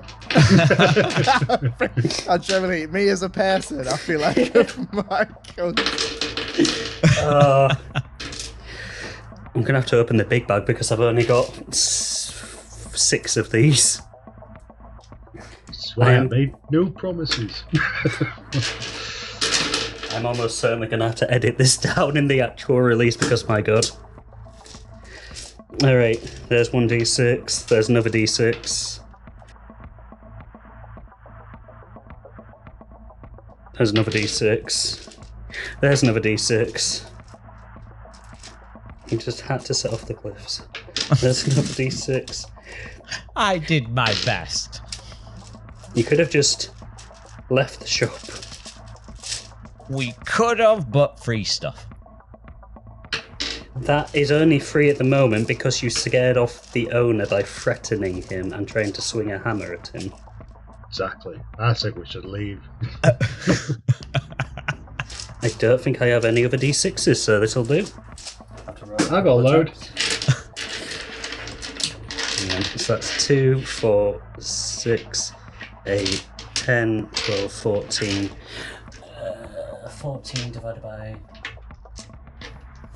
I've just realised I've also been rolling the wrong ones. I've been rolling it a dice lower than it should be, but you know what? It's fine. 8. I'm only if you'd have failed that, I'd have rolled this twice, by the way. Oh. 8, 14, 18, 20, 21, 22, 23, 27, 30, 36, 42, 44, 45, 50. You dive out of the shop, but as you are diving out the shop, the explosions start slowly at first, starting to catch more and more. The runes aren't even, the glyphs of warding aren't even waiting for their activation at this point. Every glyph is setting off the other one in a rapid fire of more and more explosions happening around you. Some casting ice out, some casting acid out. There's one, lightning shoots past you, narrowing, avoiding you. Multiple ones of them spew up fire, catching all of you as you dive out. You land out into the street as the entire shack of Catalusa is just with the force of a sun pretty much exploding. The wind is pulled in before launching out. You are dealt 50 points of damage. Everyone else roll a dex save, please. You're kind of lifted up on this.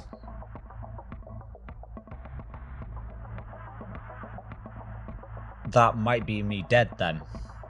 Like completely, because it's succeeded my... So how many points of health did you have? 21. Okay, what's your max health? 39. Let me calculate this for a second. You are incredibly lucky. 38. No, it is equal to it. It doesn't exceed it. Yeah. So you take off 21 for your 21 points of health. Yeah. So 21 minus 50. No, you're fine. You're fine. Fine is subjective here. 21, so 50 minus 21, that is 29. So you're minus 29. That's not too bad then, yeah. Could be worse. But yes, you are lifted up into the air. You are unconscious for all of this at this point in time as you are burnt and scalded and iced over. Ezador and Dix, what did you get for your dex saves? 10. 18. Okay, so I am going to allow this. I'm going to allow something to happen then. Dix, you're slightly pulled in by this gushing of wind, and the explosive force that comes lifts you up in the air. Ezador, you kind of like plant your feet, seeing what's about to happen. You see Dix start lifting into the air above you. If you want, you can try and grab onto him. Is it going to cause any danger to me? You are currently fixed in place.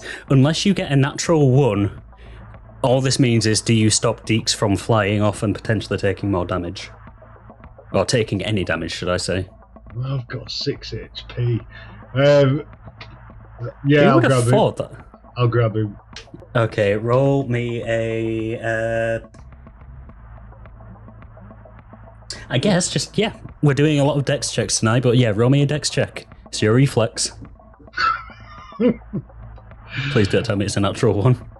I got a 2, so very close. But that'll be 4, because I'm +2 on the dex.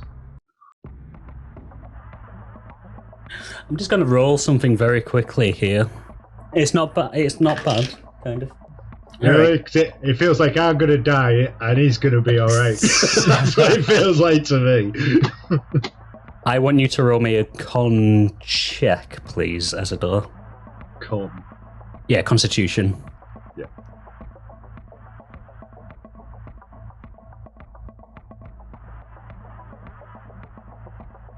$11. So, as you reach up to kind of get Dix, your hand is short by about half a metre or so. And in your head, you hear Jax just, "Fool." And without warning, even though you've not whirled him out, a slimy tentacle shoots up and wraps around Dix. Fair dues. Fuck's sake. Dix, you're kind of like whipping in the wind wrapped around this tentacle, with this tentacle wrapped around you. This goes on for a couple of seconds before the winds start dying down, and you just kind of, Jax's tentacle just kind of lowers you down slowly.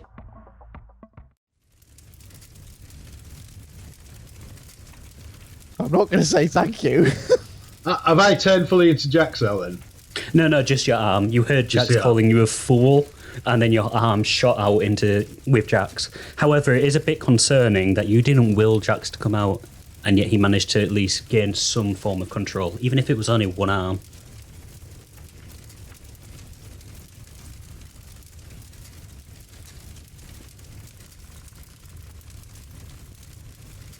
This arm is just kind of flopping around. You can try and return it back into your normal self if you wish. Yeah.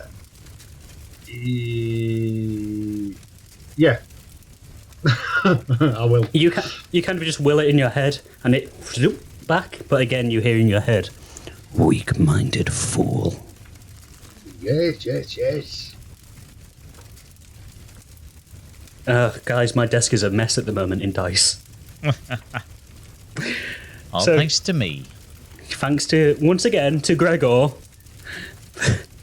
for destroying. But this is the second time in 3 days that Gregor has blown up somewhere in Salt Harbour. Yeah, he's gone a bit mental at this point. Dix, you are a bit shaken up over all that, but you are not damaged, you are not harmed. You are kind of like back on the floor. I'm assuming a little bit shaky over what's just happened. Mm-hmm. And Ezador, you're just kind of, I'm assuming, just looking at your hands like, fuck. Oh dear. So, what just happened? Well, I would say that was a warding spell. And it looks like Gregor set them off. Did he steal? Must have done. Did you steal? Well, I mean, I was in the area. Did you steal? Well, that is a subjective word. Insight. Yeah, roll deception, please. Ezador, roll insight, Dix. 19. Ooh. I don't think my deception's that good. Oh fuck! I've got disadvantage, and I. Yes, you're exhausted. Sorry. Oh, we should have been playing. I have been. It's just that one I forgot. Thank you. I completely forgot about your exhaustion. 15. That is then. 17. 16. 16. 17. 17. Okay. Oh, well. Okay. So I'm going to do the best of both worlds here, because that was super close. You don't think he's lying, but there's an awfully ominous blast on the side of his jeans. But that's quite plausible that, it hit him as he was running out of the shop. I'll glance down then and look at that. Blast. Yeah. But as soon as he glances down, very well. as soon as he glances down, I'll be like, Gregor, look at Gregor! And then I'll scramble over to Gregor. Gregor! I'll come running over to him. Chatting away. I think our companion's dead. Gregor is just kind of like covered in acid. His arm is still burning. His face, the side that has been scarred, is burnt to a crisp at this point in time. Like one half of his face, which already didn't have an eye, is just burnt and singed. The other half has bits of ice still stuck to it. His armour, his brand new armour, is scuffed to all hell. He is dying. Gregor, roll me a death saving throw, please. Is okay. Is he dead? What's a death saving throw? I believe it's just a straight up D20. Just straight up D20. Yes. 18. 18, so you have one success. As you are asking if he is dead, Dix, you just hear a coming from Gregor. I believe he very well maybe soon be if we don't get him some medical balms or health. Crack on, Ezador. Roll me another death save, please. Oh, God. I'm going to crack on. I forgot what 15. I do. Can I save him? That's a second one. I grant him health. Do you have any potions? Right, that's what it is, yeah. 2, 3, 4, 5, 6. Death roll, please. Sorry, did I pass that one? Yes, you've passed 2. Yeah, all right. Yeah. So bear in mind that normally in combat, every round you roll a death saving throw. So I'm counting. Hey, can I see okay. if he's bleeding? Is he bleeding from anywhere? No, he's just burnt to shit. 8. You have failed. You've passed 2 and you've failed 1. You have 6 seconds until your next one. 1, 2, Fuck. 3, Fuck. 4. I haven't got anything. Against all? I haven't got anything. Another one, please. I cast 9. the essence of Okay, so Blade Ward.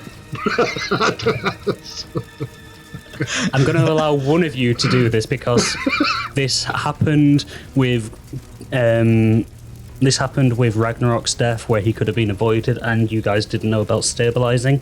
I'm assuming you still don't know about stabilizing. Oh shit! I did. Move aside, Ezador. Move aside. It's been so long though. 3. Move aside. I'm gonna give him a potion of greater healing. Okay, just roll your healing for this then.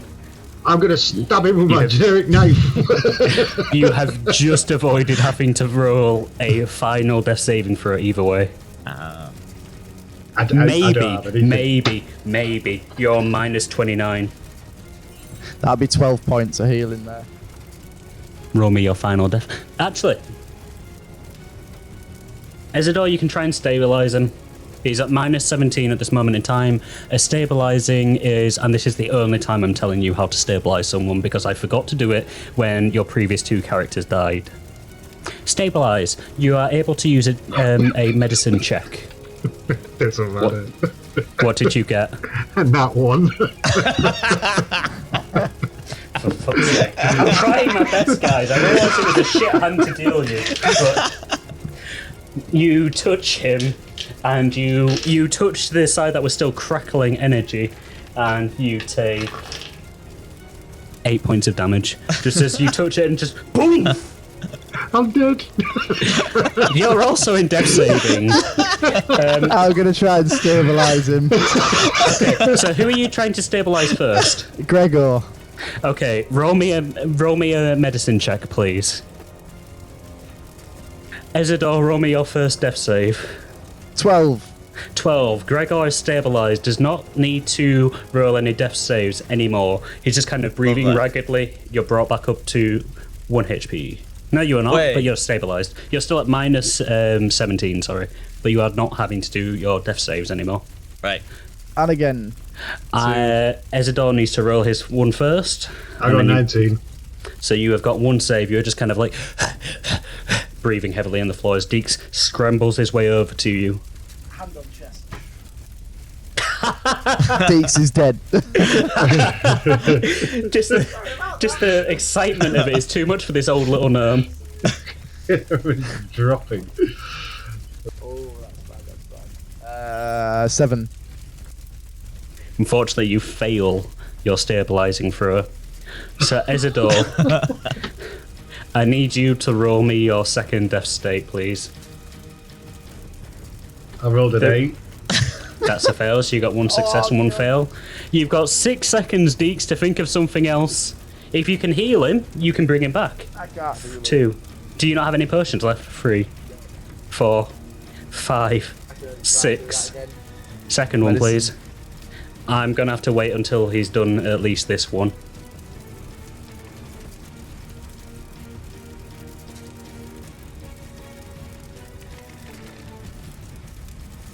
What was that, Ezador? Sorry for your death save. Oh, sorry, I'm rolling again. Yes. You're rolling your third death save. You've got 1 success, 1 fail. 19. You've got 2 successes, 1 fail. Deeks, this is the last time you... come in and stabilize. This is the last time you can try and stabilize him. Save again, 7. Ezador is just kind of like scrambling to. He seems to be kind of gaining a bit more to himself, but you're not quite sure what's happened with him. He touched Gregor and then just flew back 5 feet. Ezador, roll me a fourth death saving throw, please. You have 2 successes and 1 fail. 17. You slow your breathing. You kind of start to regain a bit of composure. You're still unable to move, but you are able to regain your composure. Gregor and Ezador, you are no longer in a death saving state. However, you are both still down. Okay. Oh, well, I think that's all I can do here. This rubble is kind of like just dropping from the shack. I'm not going to try and move them. Do you want to take some form of rest here? You can just leave them and they will start to recover. If they get enough health die on their short rest. I'd suggest if you take a short rest, you use all of your health die. Or take a long rest. Bearing in mind, if you take a long rest, at this point in time, it will be around about 7 o'clock by the time you wake up. 7 p.m. Yes. So at that point, sorry, go on. I was just going to say, sorry. At that point, Vesh will have been missing for over a day.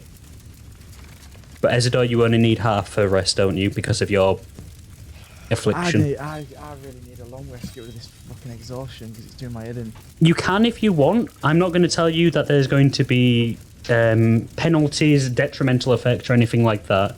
Just bear in mind that, like in real life, the longer you leave someone after they've been kidnapped, the harder it is going to be to find them. Unless you have a particular set of skills. I'm going to take a long rest. You just kind of plonk down next to them, I guess, then. Yeah, I'm going to tuck myself in the corner under my hat. As you're drifting off, Dix, because Gregor and Ezador are unconscious still at this point in time, just kind of resting, you can hear the blazing of fire not next to you, but nearby, as the shack is just dropping little bits and pieces. And you, overcome by exhaustion, Dix, overcome by all of the exertion, all of the adrenaline has now finally worn off, you just drift off to a slumber. We rejoin you, Ezador, we rejoin you 4 hours later at 3 p.m. You are still laid on your back and you just wake up with a back to full. Oh, that went south pretty quickly. I'll look around. As you look around, you can see that the former shop of Catalusis is now a flaming wreck. Like, completely just on fire, the little bits of it that are left. As you look around on the floor, you can see that there is... sorry, I just need to change the ambience. You can see that there are little bits and pieces of some of the items that you can just about recognise, but they're being blown up beyond any use. Thankfully, that is not the right track. Jesus, you're now in an enchanted forest. Christ. Sorry, I went completely wrong there. You can see that thankfully, because of the location of Catalusis, wherein it was right on the outskirts of the kind of like market area of the dark area, thankfully no one else was caught in the blast. You're looking around and you can see there are a lot of concerned people just looking, and there's a couple of people still scurrying away. It's been a good couple of hours at this point in time, and you can see some figures clad in black just kind of looking at the scene. Right. I'm going to pan especially for my comrades, either Dix or Gregor. So Gregor is pretty much laid next to you. He still doesn't look like he's doing amazingly well. He's not dead. He's not going to die. His wounds are still there. The ice is finally melted. The fire and electricity is dissipated. Yet his left, I think we said for your eye, didn't we, Gregor? Yes. The left side of his face is badly burnt. The scales look cracked. And rather than it being just its normal, vibrant electric blue, it's taken on a darker, ashy tone on the left-hand side. Yeah. Gregor, make a noise if you're still alive. Oh, that's a relief anyway. Right, if you do much more than that, Gregor, your long rest is cancelled. Right, we got a problem. Where's Dix? Where is that little boy? Roll me a perception check, please, to see if you can see where Dix has sequestered himself away. 5. You're looking around and you can't see him in any of the rubble. You can't see him anywhere around. The last thing that you remember, Ezador, is Dix trying to stabilise you. So you know he's not just ran off, at least. Yeah. I can't really wait for him. These guys in black, I assume these are people I'm trying to avoid. Maybe not. You have no clue who they are. Is there anywhere nearby I can drag Gregor to get him out of sight? So you are still near. You're pretty much in the shopping district area. So if you want to try and go into one of the shops and drag him there, there is the alleyway that is near where the wreckage of Catalusis was. Other than that, it's either that or go back to the entrance, I guess. It is still quite an open area. I'll drag him into a shop. Okay, so you have the option then of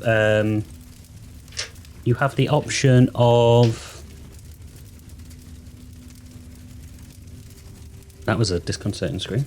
You have the option of Balor's Rune, weapons by Silvis, armour by Sivlis, or Magus Scientia.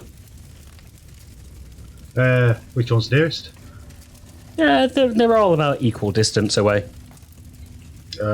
Remember, you're kind of like in an open, squarish circle area. Okay, sorry, can you say those options again? Sorry. Yes, something to talk about my desk there. You've got Balor's Rune, weapons by Silvis, and directly next to it, armour by Sivlis, and then Magus Scientia. I'll go Silvis. Okay, roll me a strength check, please, as you're trying to drag a very heavy dragonborn. That one. This has not been a good night for dice rolls, guys. As you try and pull him, he's stuck fast. You feel a sharp twinge in your back. You shouldn't try that again. Oh, it looks like my age might actually be catching up with me. Right, Gregor, stay there. I'm just gonna run to the shop. Okay, yeah, you get to, where was it, Sivlis that he was going for, the armour shop? Yes. So yes, let me just load it up. Was it the armour? Those are weapons. Silvis is weapons, Sivlis is armour, because we had that entire running joke of two people here calling it syphilis. Oh, yeah. Good luck. You burst the doors open. Because I'm actually after healing potions, so I don't know why I'm going to that too. You burst the doors open, you look around and you see that the fire is on.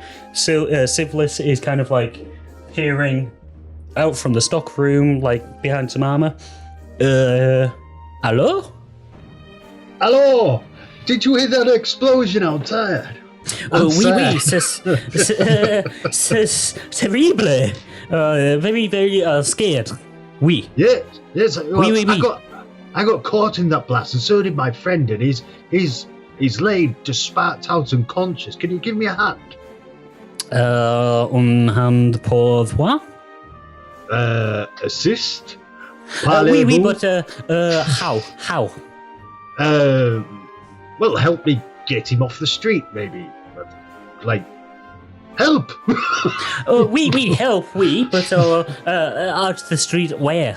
If he is in the square and away from the wreckage, the last side, I guess, he is safe. Okay. Can you just help me bring him to the side of the street, to the door.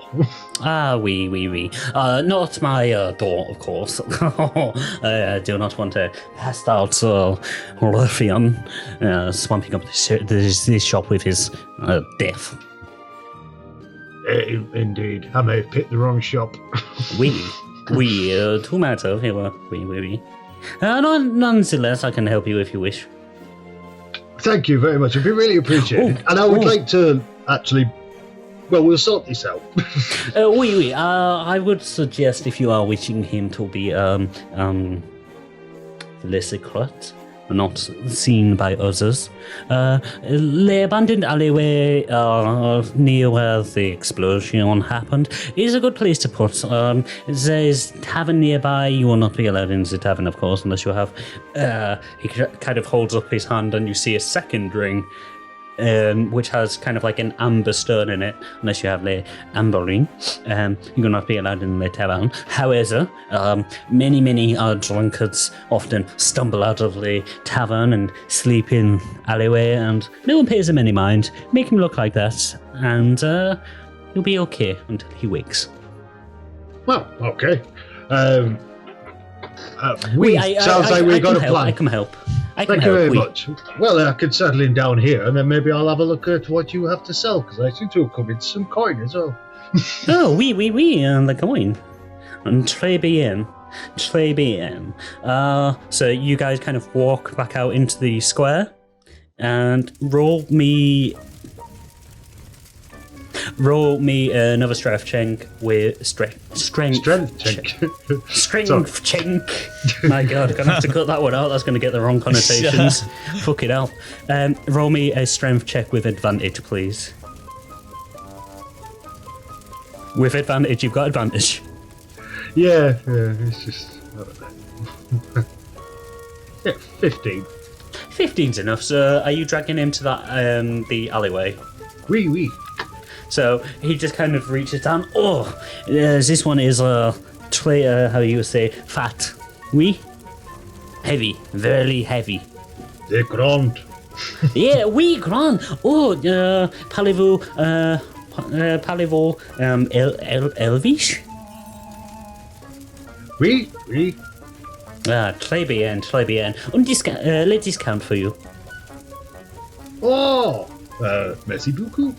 Oui. 10%. Nonetheless, he's just kind of dragging him with you, and you find to the side. He says, an alleyway. It is low. It's wide enough that if you prop Gregor up against the wall, people will be able. They might have to step over his legs slightly, but they'll be able to get by him. There's a couple of trash bins down there. It is in between two nondescript buildings made out of stone. It looks to be about 20 feet long, and you can see a faint light on the other side, basically on the other side of the alleyway. Other than that, there's a couple of windows on the walls as well. Okay. But it basically looks like a snicket. That is all. What I will do then is I will put my rug down. Just lays out nicely. And then place him on that. Or maybe just throw it over him. Just wrap him in the... yeah, that's fair. I just realised that I tried to put on another soundtrack and I opened it up in YouTube instead. That wasn't smart. You wrap Gregor up in the carpet. He now kind of looks a bit like a mafia hit. Hey, I'll do. As you say that, très bien. No one should give him the harm. Obviously, when he wakes up, he should not try and wander down the alleyway. There's the tavern, a couple of, specialist shops for the more darker aspects of the area, assassinations and smugglings and stuff. We are all not sunshines and rainbows down here, of course. Other than that, there is a warehouse down there that you should probably avoid. Not being used for a long time. I don't know about that yet. Interesting. That sounds like I might need some weaponry for such an adventure, and I believe I've got about, I can't say 4 hours. Hours in a thing in D&D, is it? Yeah, in this world it is. I think I've got about 4 hours. I'll be back here before that time is up, so he doesn't go wandering off. Oh, well, the weapons is Montflair, armor is me. Ah, So if you wish for weapons, it is Montflair, Sylvis. If it's armor, it is moi, Sylvis. well, I've got enough. I'll see what your ways are for being so good to help me. Let's see what you have. No, we. So you guys kind of trundle back to his shop, and the DM once again has to find the exact same soundtrack. That's Sorry, fine. shopping trips just fallen into my lap. What's that, sir? Sorry, shopping trips just fallen into my lap. I'm gonna have to say. I was gonna say I'll try not to drag it on too long so that we can jump to the end of the long rest so that Dix and Gregor wake up. We might be able to push forward the plot. So yeah, you enter back into Sivlis's armor shop. He takes his position back behind the counter. So what can I do for you, mon copain? Well, it's become armor, yes, we. It's become rather obvious to me that I'm a little bit unarmored when it comes to explosions and whatnot. So, have you got anything maybe that'd be handy for a person of my stature? Out of interest, what is your proficiency for armor? What kind of armor do you need?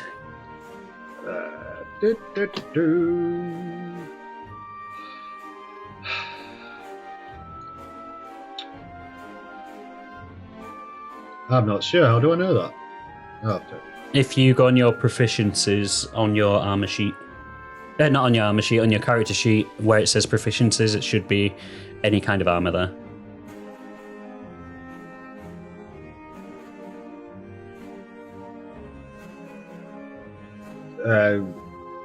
Other proficiencies, disguise kit, natural weapons, simple weapons, short weapons, navigator's tools, flute, artisan's tools, and that's it. Okay, we should have given you an armor proficiency, so given what you're like, I'm going to say light armor. Yeah. Which makes the most sense. Okay, you need, you say, extra protection, oui? Oui. I have, very special, armor. It is not custom. We have had it imported from a very reliable supplier from Nakarada. Very très exotique. It is called Le Armor Adorn. Le Armor Adorn? We, in your tongue, how you say, the Armor of Dawn. Ah, yes, well, that does sound exotic. May I ask how it's exotic precisely? I will get to it in a second, so you can see how fantastic it will look upon your adorning you. However, when you have this, if your armor had class, unlike the ruffian who was passed out outside, it would give you a +1 to your class to begin with. Every morning on dawn, you can choose one type of damage to become resistant to until the following dawn, from fire, cold, poison, acid, psychic, necrotic, radiant, a lightning, thunder, earthly force. Well, that does sound very... 1 per day. 1 per day. It will last all day, but you cannot change it until the next morning. Oh, that sounds very interesting, because I could simply, depending on where it was, I could say, well, I'm in a mountain of fire, I will be resistant to fire. Very helpful for an adventurer such as yourself.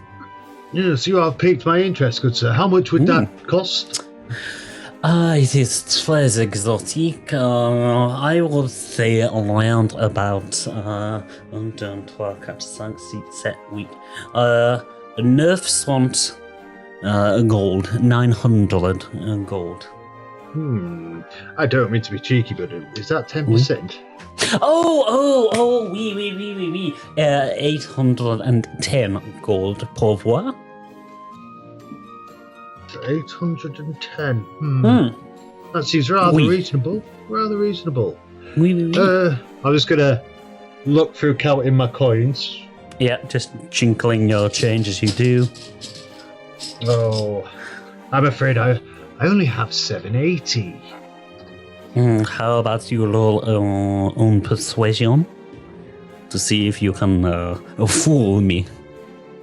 I'm trying to fool you. I'm definitely not trying to fool you. Let me recount. That seems like you have a little bit more in your purse. Yeah, sorry, I didn't check it. I've got 2 pockets. It's a weird kind of pocket thing in these folks. I imagine. Yeah. Sorry, I do seem to have that money actually. Oui.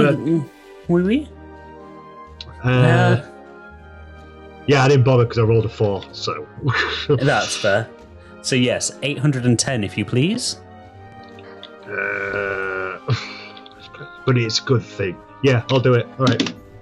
So yeah, you kind of like... I will send you a full description of how it looks after this, between sessions. However, I will paste the stats in Discord for you right now. And I will also, off the top of my head, describe this for you because I didn't think this through. So Sivlis pops into the back and you hear more chinkling and changing of armour as he is kind of rifling through trying to look. If you look at Discord, you'll see the stats for it. And he comes out holding what looks to be... it looks to be made out of, again, leather and hide. It is... The actual cloth in between is quite a dark burgundy kind of colour, whereas on the outside, where the leather is and everything, it has been dyed with some of the shoulder pads, both the shoulder pads should I say, a vibrant, almost sunflower yellow, whereas the chest area itself has been dyed a dark, lush orange colour. If you look closely on the chest area, you can see an engraving of a sun. If you wish, you can roll me a religion check, please, if you want to identify a little bit more about this symbol. Okay, yeah, religion. Yes.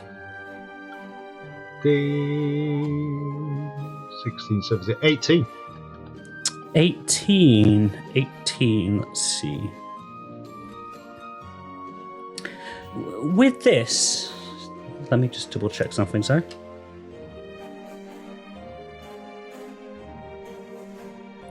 So with this, you kind of look at it closely, and at first, you think that it is the symbol belonging to Lathander. However, upon closer inspection, you realise it is that of a slightly lesser known god. A god named Pelor, god of the sun and healing. Spelled P-E-L-O-R. Whilst his domain is pretty much the same or similar to Lathander, with their planes, as you know from your research, and jumping planes occasionally as you have done, their planes are located very close to each other. They're often associated with each other. Sometimes their symbols get mixed up, seeing as Lathander's is very similar. But yes, this is the symbol of the god Pelor. Sweet. Did you send that on DD links? No, I sent it as a private message. On Facebook? No, on Discord. If you go to direct messages, it should be in there. Yep. If not, I can repost it in Facebook for you. Well, no. Yeah. It is. I was going to say you've got a record of it somewhere. Okay. At this, I'm going to say. Got it. Yeah. Wonderful. I'm going to say that we fade out for another 4 hours, unless you want to do anything else. Nah, I spent enough money. I'll do. So as you are looking at your new armour, potentially putting it on and just admiring it, the screen, if there was a screen, fades to black. And we join back another 4 hours later at 7 p.m. There we go. 7 p.m. as Gregor, you are still laid on the floor, and then you suddenly come to with a start. I'll just be sat next door to him. Do I heal? Or do I not heal? You're fully healed now, as you are in this alleyway. Ezador is next to you. Dix, whereabouts were you? Were you close to him at this point, or were you still touching I just the put car? myself off to the side, didn't I? So I'm just going to roll something very quickly. You were able to hear Gregor wake up with a start. You're about 5-10 feet away from them around the corner, but you can hear his very distinctive dragon. He kind of like as he wakes up. Is that woken me up? That has woken you up, yes, but you have had your full long rest. Okay. I'm just gonna pop under the hat and have a look. So if you're looking, Just a little scan. See any of them? you can't see them directly in front of you. You look around, you see directly in front of you the smouldering wreckage of Catalusis. At this point in time, it's no longer on fire or anything, it's just smoking upwards. There's no figures there anymore. As you're looking around, you see a couple of buildings pretty much next to you, kind of almost tucked yourself away next to one of them out of the line of sight of most people. You can see that there is a gap in between the two of them, forming an alleyway. You believe that the noise came from there. Okay, well, I'll get out. I'll stand up and I'll put my hat on and I'll go walking towards where I heard that noise. So as you are walking towards the noise and you're starting to pass into the alleyway, you're looking around and you can see Ezador just like pretty much closer to the area that you are than to the other side. Basically, it goes Ezador, then Gregor. You can see him just pretty much sat like on the floor, his hands crossed, just like watching over Gregor until Gregor, like fully wakes up. Are you two all right? I think the lizard fireball is rousing. Where have you been, Dix? Never better. I've just been trying to calm my mind. Well, I was hoping you would turn up. I started to think you had wandered off or something. I woke up and you had disappeared. No, I needed some time. How did I get outside? Well, Gregor. You've caused some chaos. Yes, you decided it would be a good idea to steal. It's only because I saw you going for it first. Ezador? No, it's foggy-minded. The poor chap's Insight just, again. the poor chap's just blown up Roll in his shop. insight. He doesn't know what he's thinking. Roll deception, Ezador, please. Without disadvantage. Without disadvantage, Deeks is back to full. 19. Go on, then. I got 6. There is not just one, there are multiple beads of sweat running down Ezador's face now as he is shiftily looking around. It is very obvious he is lying. You lied to me. You said you didn't take anything. Well, what did you want? It was a shop and he disappeared. I was just... Is it technically stealing until you leave the shop? Of course it is stealing. That's why you had a hole in your pocket. Well, if we're going to argue about details, then I suppose... Lies. That's what I hear is all lies. No, not at all. First of all, you disrespect me, and then you lie to me. How do I disrespect you, Dix? What am I even doing here? I've done nothing but encourage you, Dix. trying to get you into the art of interrogation and big you up as, in that fantastic character that you have. Encourage. Encourage, yes. You say you can't interrogate tonight. That is utter ridiculous behaviour. Well, I am sorry, Dix. I think I judge by your stumbling that you know you've done wrong, Ezador. Dix. Why am I even here? Dix. Let's just be real. For 1 second, shall we? Just pulls out a chair from nowhere, spins it around, sits on it. Just between you and me, Dix. I admire you. Your character. Why should that just be between you two? I want to tell you a secret. No one else can ever know this. I like you. I admire you. It's like you have such huge character and great moral values. There's such a small little stature. You're a very powerful little folk as well. And I genuinely appreciate all the time out on the road that we've had with each other. And I've wronged. I admit, okay, I did wrong. I'm sorry. I will endeavour to do better from now on. Do I hear this? Yes, you can. He's right next to you. You can hear this. Can I try again? Puppy dog eyes as well. Well, I'm stealing from that little no-good son of a bitch because he's part of the Temple of Merkel. So I'm just claiming. And that. That's all right, Ezador. Let's just forget about this. I just felt like I was just tossed aside a little bit, and it got to me, and that's why I went away. And then when I found out that you lied to me as well, I didn't really feel like I had any trust or that anybody respected me. Well, I think fate has taught us, me and Gregor, a very valuable lesson today, don't you? Has it? Well, that is karma. Indeed, it is, yes. And I see that you walk away unscathed. There is value in your path, Dix. I'm just scratching my head. I will endeavour to go that way. I admit I may have made a few mistakes in this past day or so. It looks like greed got the better of me. In fact, I tell you what. Do you remember that 20 gold I won off you? I knew you was going to say that. I was just going to ask for it. Here's 10.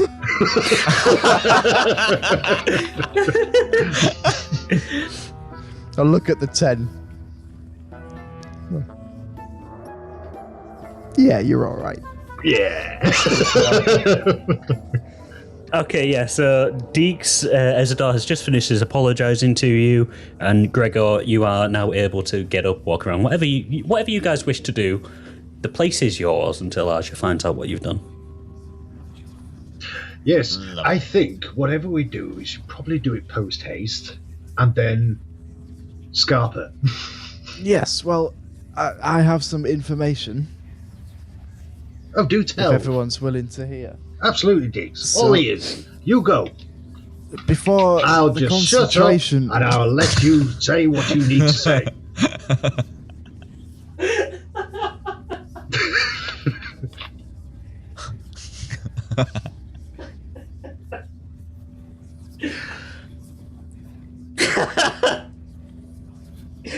Oh god, JB's going to kill someone at this rate.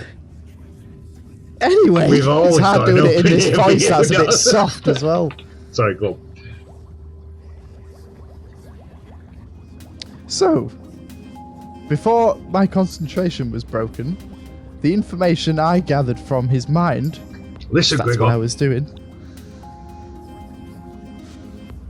is he did have something to do with Vesh. Draftland, the leader, I think has instructed him to take Vesh. Now, when I delved a little bit deeper, I found out that there is what he was describing as a warehouse Right? And apparently this warehouse is where Vesh is being kept. So I'm not sure, but I believe the warehouse has to be in the dark area. Can't imagine it being outside in Salt Harbor. No. But the interesting thing is, apparently, if we can take down that warehouse, there's a lot of information there, a lot of work gone into the cult, a lot of information, a lot of paperwork. Interesting. So if that is to be tampered with, he seemed worried that if we mess with this warehouse, it could bring the entire cult down with it. And it's where Vesh is. But then, that's all I got because I was interrupted. My. So I don't know where it is. That's some really fine work, that is, Dix. You should have told us you were doing all that. We wouldn't have attacked him. He wouldn't have disappeared. You might have got more. Classic overcompensation. Yes. Very, very good work, Dix. Yes, well, possibly we should maybe come up with some sort of code word so this won't happen again. That's a good idea. What, like I could maybe, now I know you can do this hocus pocus tree in your mind of yours. I could maybe ask the questions while you really get the answers. Yes, that is. You remember I was asking you to do the talking before we went in? Yes, I do remember that. And then maybe you could do some kind of hand gesture to let me know, like whether I will simply just utter the word communicate. And that means? That means I'm communicating with the mind. Okay. But then we could go even further than that to then say, right, he's lying, so you could say a code word to say, he's lying. I could, yes. We could hammer out the details next time we go into it. Just better prepare before we do these interrogations rather than going in gun-ho. Yes. If you're willing to work together, then I suppose I'm all for that. I do like a good plan and system in place. Always, little geeks. And Gregor here could be our muscle. Yes, Gregor is the muscle, yes. But Gregor, you have been very unpredictable at the moment, and I believe that could have gone a different way if you wasn't so hasty. You never used to be like this. What are you talking about? You changed, Gregor. You used to be cool. When I first came across you, you was civil. Now you just seem keen to fly off the handle, as one might say. I know. No. And you're leading me down a bad path. Yes, and you're influencing Ezador. Well, ever since I left Amrius's mansion, I've started feeling a bit more confident in myself. Like I don't need to take shit from anyone. Well, did he? He didn't give you anything, did he? Did he? I don't think he did. I mean, I had a drink there. That's all I remember. You got the dragon's blood? Yes, that lovely stuff. Roll me an Arcana, please, Dix, with advantage. I feel like as a learned gnome of the tree tower place I've forgotten the name of, you would have heard about this. Can I do one as well, just in case? Yes, of course you can, yeah. 23. 23, and Ezador, yours unfortunately isn't with advantage, but you still get to roll. 12. So Ezador, it's definitely got something to do with that dragon's blood, and you find yourself wondering if it's to do with the fact that a dragonborn drank dragon's blood.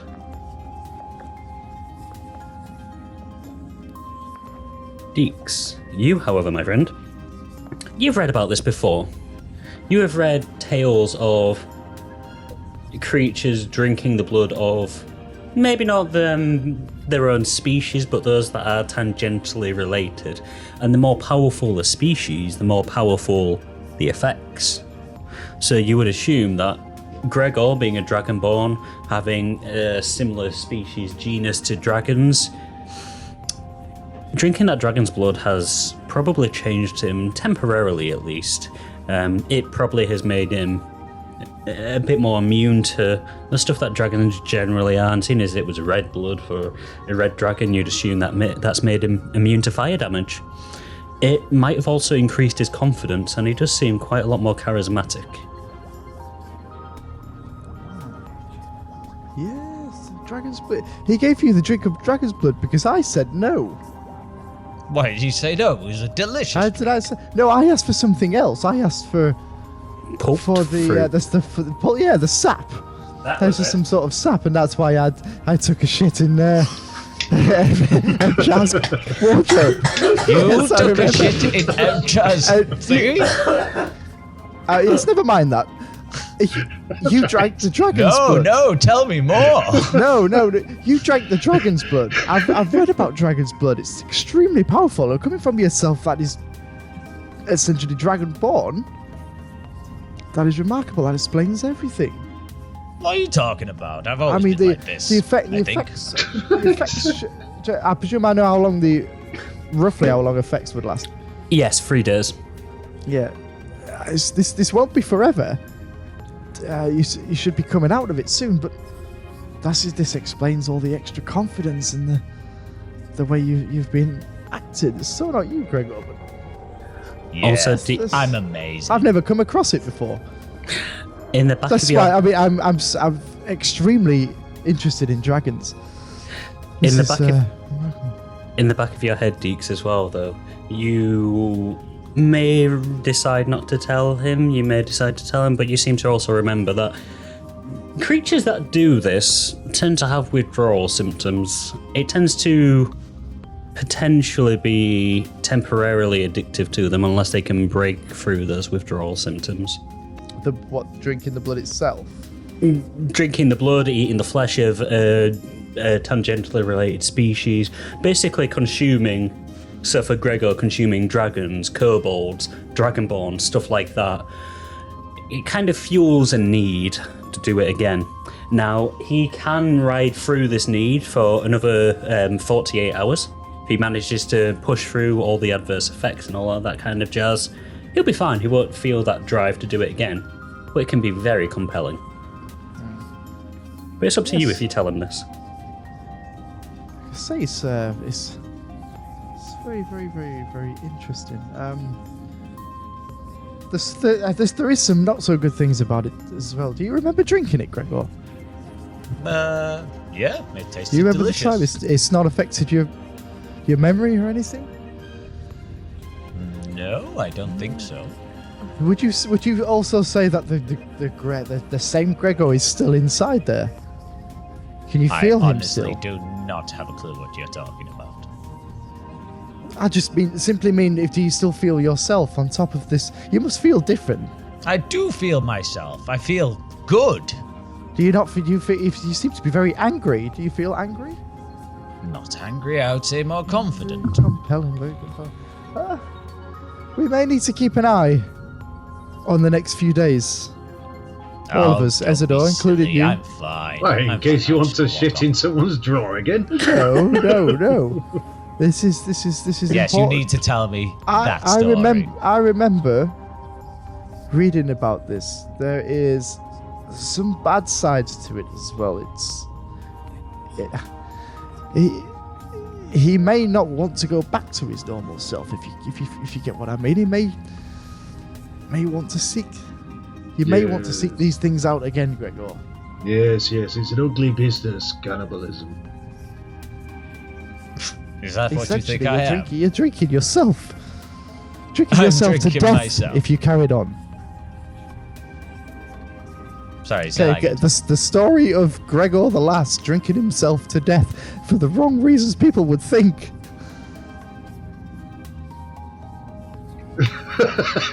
Okay. I think what Little Dix is trying to tell you is that you appear to have drunk something that's very close to your own species, which is something that may have some very bad side effects. So it's probably in your best interest not to carry on down that road. Is that right? Yes. Yes. That's exactly what I mean, yes. I mean, we'll cross that bridge when it comes to it, but the effects should be wearing off soon, and you might feel the need to acquire more. Okay, I see where you come from. Yeah, it's not really cool that I'm taking my own species' blood. But you must resist. Well, I mean, let's look at the last 30 hours. You've killed a guard. You've blown up a hot shop. You've had a fight with...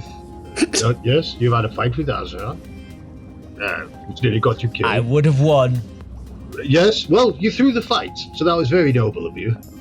Roll an insight on yourself, Gregor.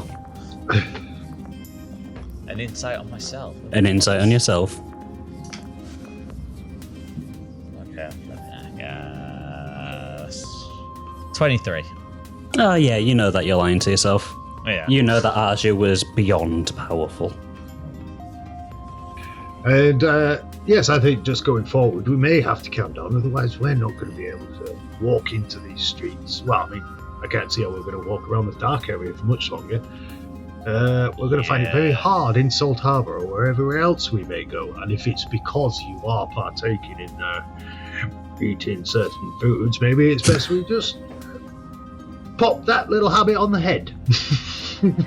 Yes, and in the meantime, while you still have these effects, you must control yourself when you're feeling these emotions. Okay, I ask one favor from both of you. Okay. If I do get bad, you're gonna have to stop me. Well, Ezador will have to stop you. Yes, well, we'll... Look at me. Well, stop bringing yourself down, little Dix. You're a very powerful little thing. You need to... Anyway, yes, we'll cross that bridge when we come to it. Kill you, leave you, whatever. You know what's just sprung to mind? Where's our friend? Where's that? I forgot his name. The kid, the weakling. Genesis. Genesis! Yeah, well, where's Genesis? Where is he? Roll me a perception check, all of you, as you stare back out into the square next to the smouldering ruins. We need him because he will know where the warehouse is. 11. Well, I just rolled a 1, so I don't think I'm going to find him. 8. Okay. As you're asking where is he, finally, even though it's been hours, actually, who got the highest? It was Gregor, wasn't it, with 11? Yes. Gregor, you hear like a sick kind of as something falls off the cavern roof. It hits onto the floor with a disgusting squelching noise, and you can see it is an arm that has been blasted clean off.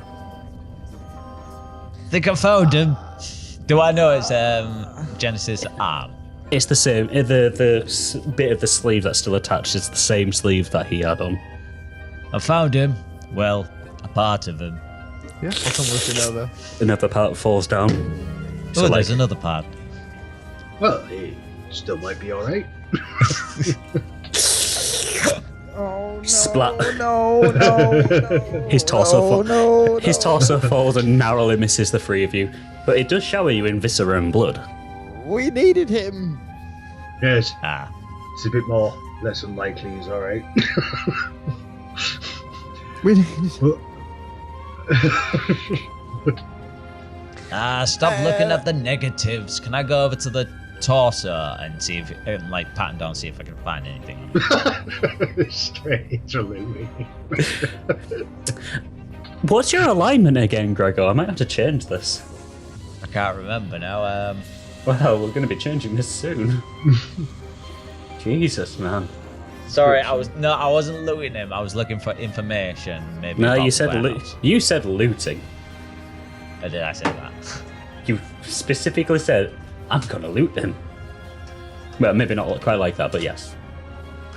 Roll me investigation check then, please, as you're trying to loot. There's another... And the final one drops down. Narrowly missing Gregor. 13. You find a potion of healing, ironically. Ooh, Oh. don't think that'll Keeping work. that. Nope, this guy's got nothing on him. And then I'll just walk away. Remember, Dix, from this point on, I strive to do better. And with that, I will pull out the letter. Yes, the letter what Aja gave me, and say, well, I think it's time we start looking for this warehouse. Yes, maybe let's keep our heads down. Ezador, roll me a history check, please, as Dix has mentioned a warehouse again. He's mentioned it a few times. Let's see if this triggers anything off for you. Me? I said Ezador. Oh, sorry. Yeah. Sorry. 12, 14. You remember that Civilist told you that on the other side of the alleyway was an abandoned warehouse? You know, something comes to mind. I took the time that I had to find this rather fetching bit of armour. The shopkeeper was telling me about an abandoned warehouse just up yonder. Yes? Yes. Well, let's start there then. He did also mention that around this area are very dark operations. Smuggling. Oh, we are in the dark area, yes. Yes, but it seems this is particularly darker, as in smuggling and very dark characters, so... Okay, well, let's go scout it out first. You all good? Yeah, jolly good. Let's do it. Let's do it. Do you want to lead the way, Dix, or...? Do you know where this warehouse could be? Do I remember where he told me exactly it was? He just said it was on the other side of the alleyway.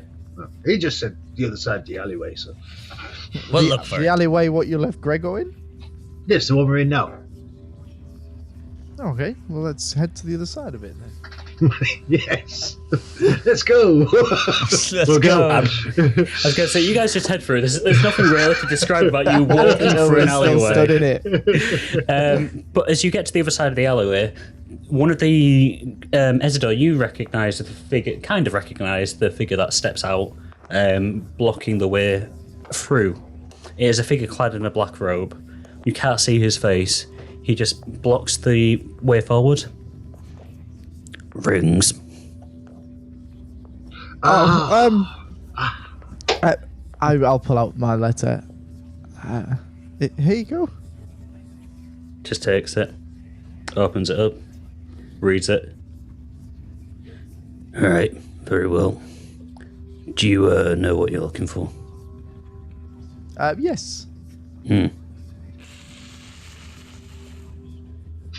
mean, do you need directions to where you're looking for, or do you actually know where you're going? That's what I meant, you know. No, we're fine. We know where we're going.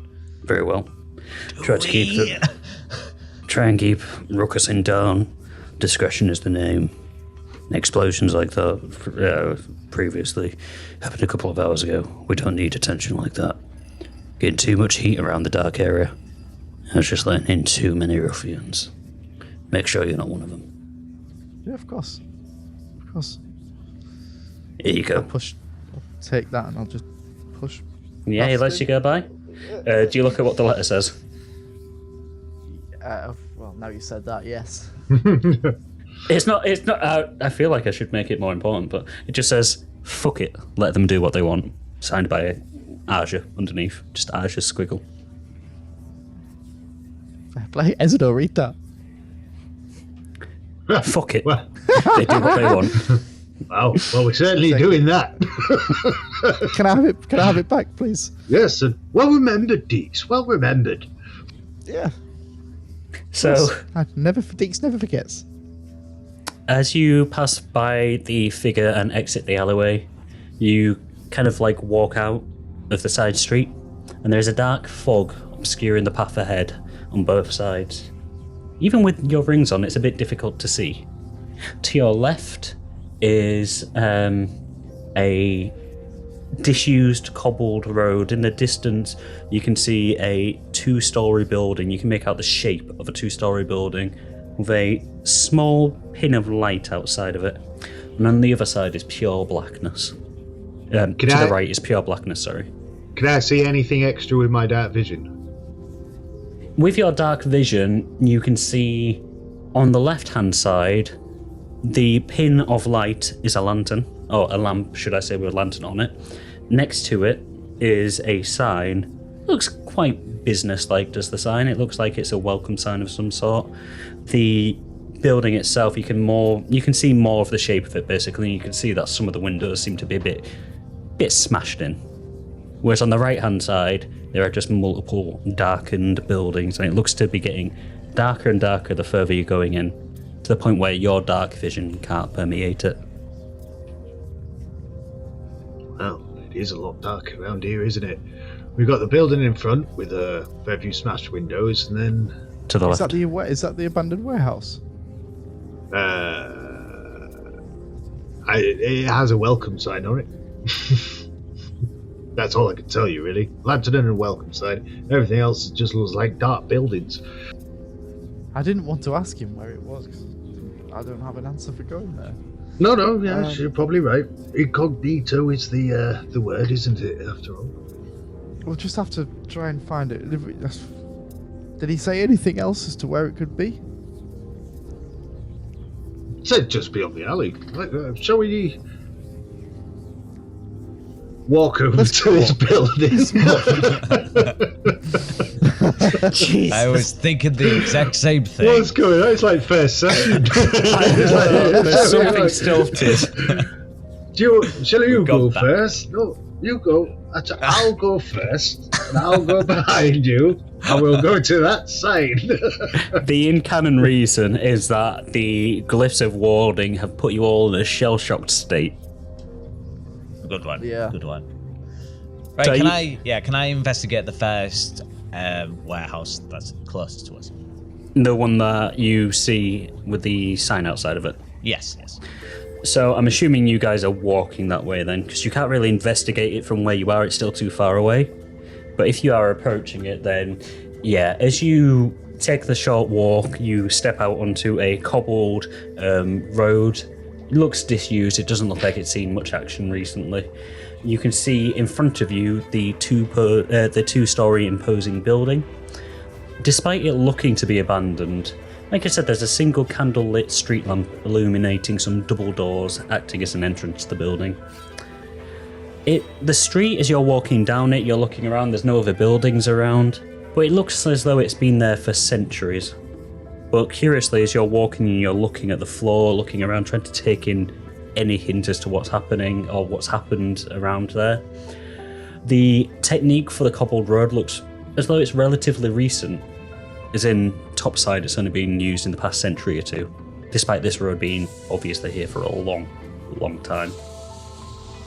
As you're walking, the path looks grey in the dim lighting, but as you approach the building with the candle outside of it, it strangely looks like it is multicoloured, although they're all quite dark colours.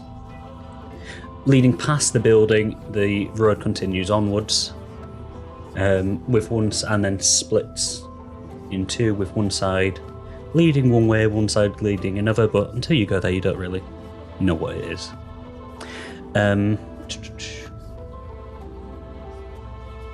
You are now pretty much outside of the building. The single lantern just kind of partly illuminating the wall of the building, and there is also a sign that is out there, a wooden sign next to the doors. What does it say? As you read the sign, it says Salt Harbour Logistics Inc. The sign is faded and the edges have started to rot.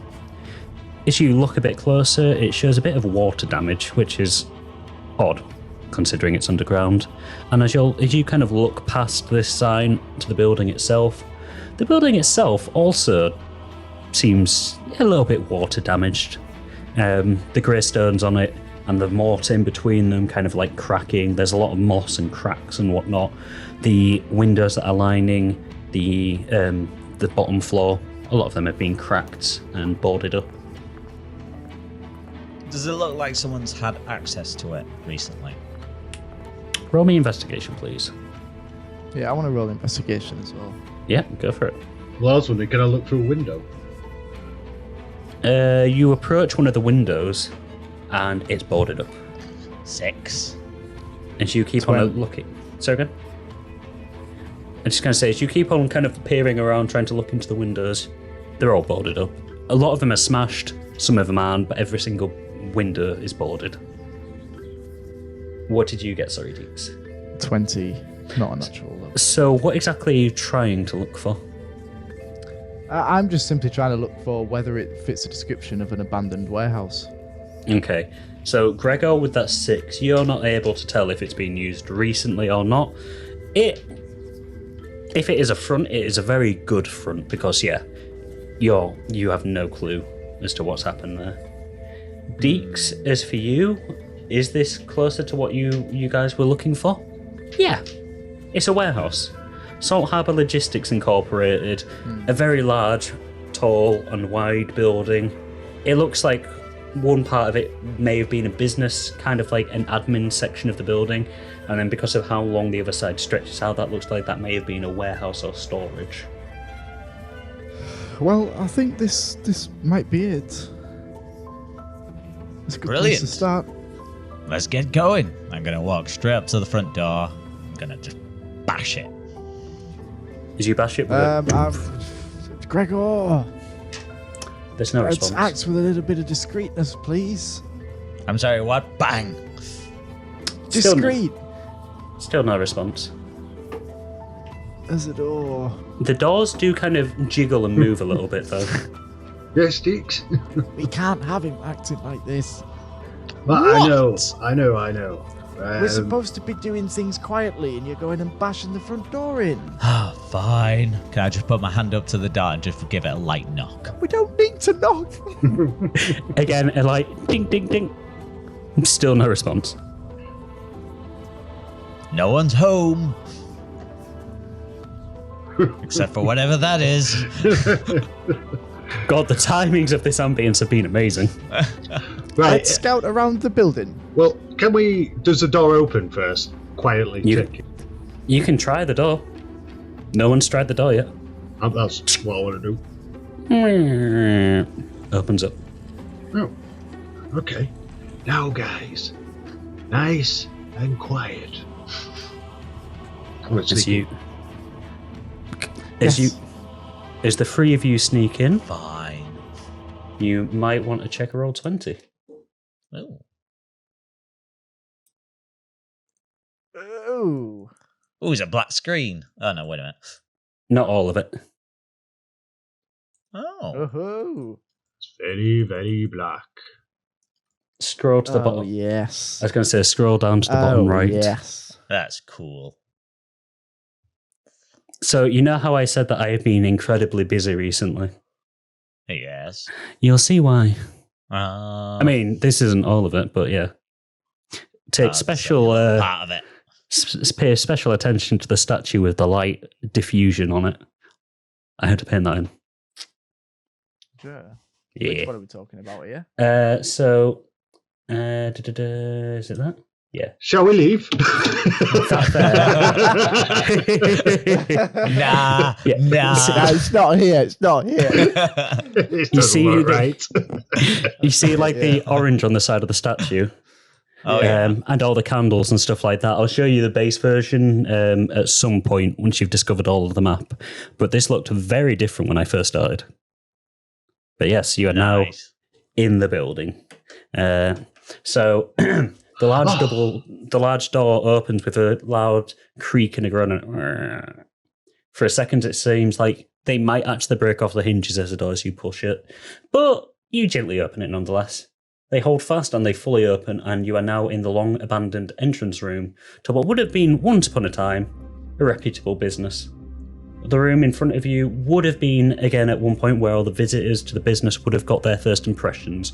Back in the day, you can imagine this was quite the sight. But where there would once have been a grand reception desk, flanked in front of you by comfortable chairs and a professional-looking wooden chair on the other side, is now a destroyed desk, its contents spilling out onto the floor, cleaved into two by an unknown weapon.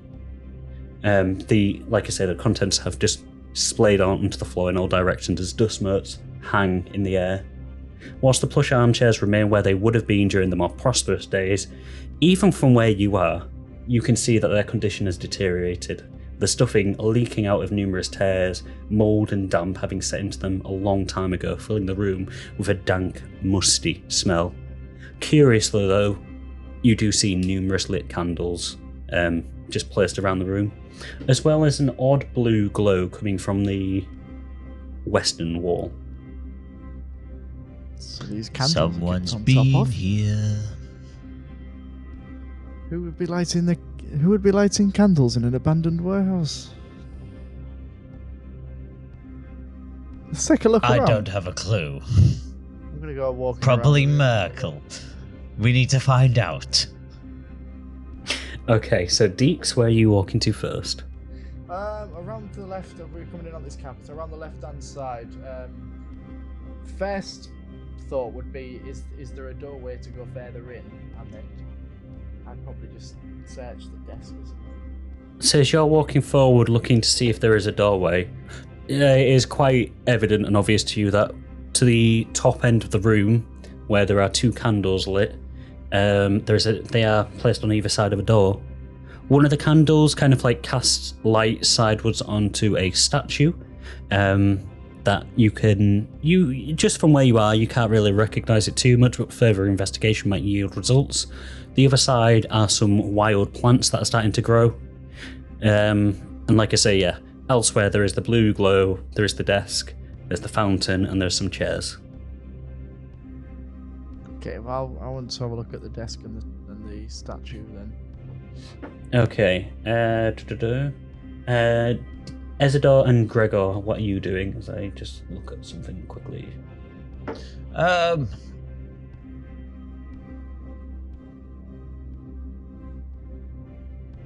Can I go up to the candles? You can, yes. Which candles exactly? The one closest to the door, up in the top left-hand corner. Yes, what are you wanting to do there? I just wanted to see how long they've been burning for, like see how small the wax is. Roll me an investigation check, please. As Dix, you are now starting to... You've kind of approached those candles and you've taken a step back as Gregor approaches them. You are now looking at this statue. What was your roll, Gregor, please? 7. Candles burning. These candles are burning. Dix. Interesting. Dix, as you look at the statue, you see that it is embedded into the very wall itself. And despite the rest of the room being in bad nick, the statue is in good condition, with a female figure stretching out an arm in welcome, the tips of her fingers still glowing blue, ever so slightly. If you wish, you can roll me an Arcana or History check to learn a bit I'll more. roll an Arcana.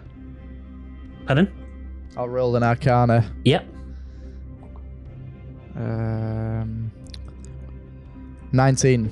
19. Wonderful. Yeah. Sorry, I also realised I needed to... You guys have been stealthy, so you need some stealthy music. You know that this statue is that of Mystra, goddess of magic. Goddess of magic who died before this age, during the Great War between the gods. She died protecting Merkel in the final battle between Merkel and Nerul. Despite Mystra being wiped from the face of existence, legends have been passed down about her for millennia at this point. Memorials for her have been erected, especially in the spot where she fell. During your studies, you've heard tell that the spot where she fell, did not mean to rhyme, is actually located near Salt Harbour, a place called Lake Pointisha. It is said that in Lake Pointisha, Merkel grieved the loss of his love. And in that place, he imbued it with his own necrotic energy. And that, mixed with Mystra's deity-like remains, boosted all necrotic magic in the area.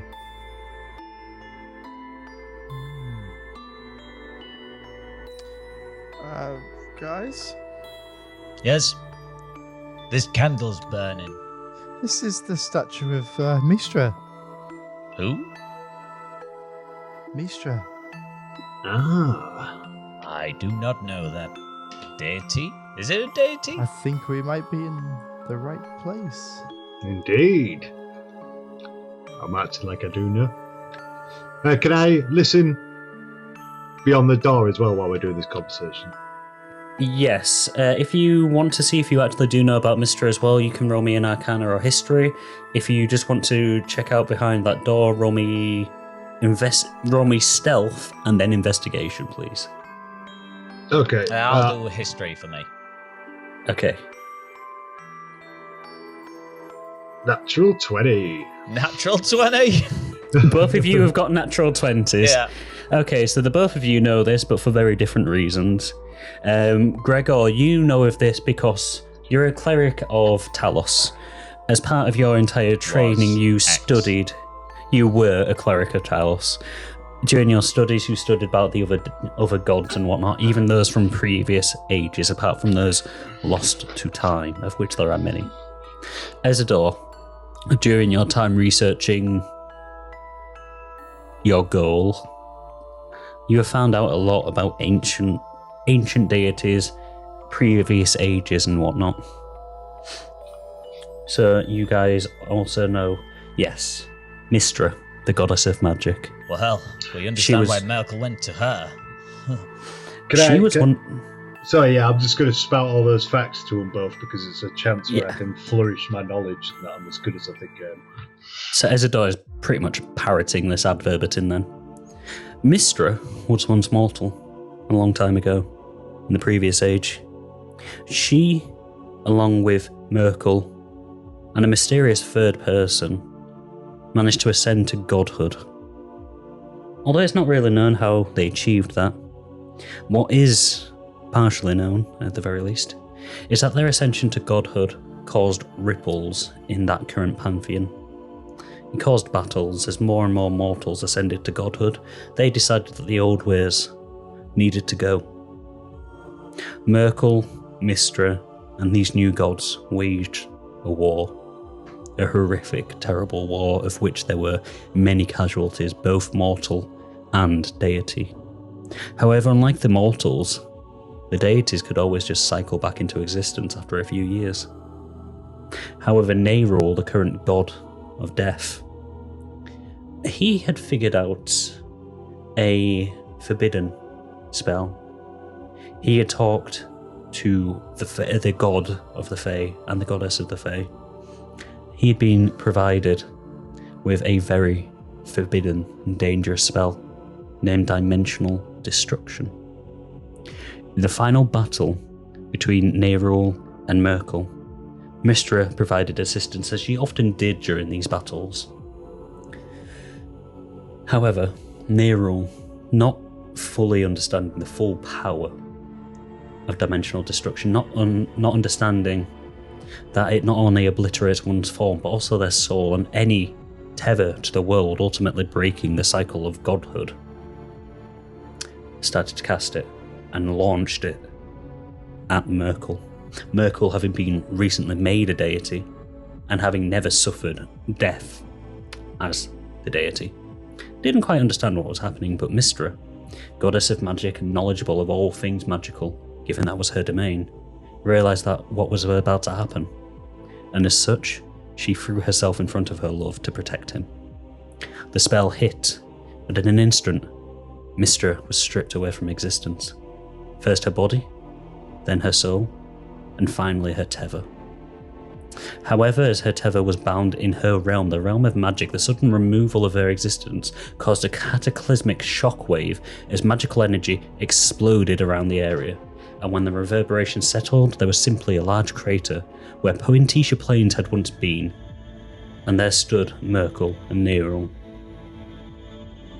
Ezador, historians are not sure what happened next, but the one certainty is that Merkel managed to walk away remaining a god, whereas Nerul, like Mistra, was stripped of all existence. Yeah, I think we need to stop this guy. Walks away. Right, okay, yes, got that. So you just parrot that write back. all that down. I did, so, as you can see, that's what's happened. Additionally, Although, also, legends say that soon after, and Dix, this is starting to ring familiar with you as well.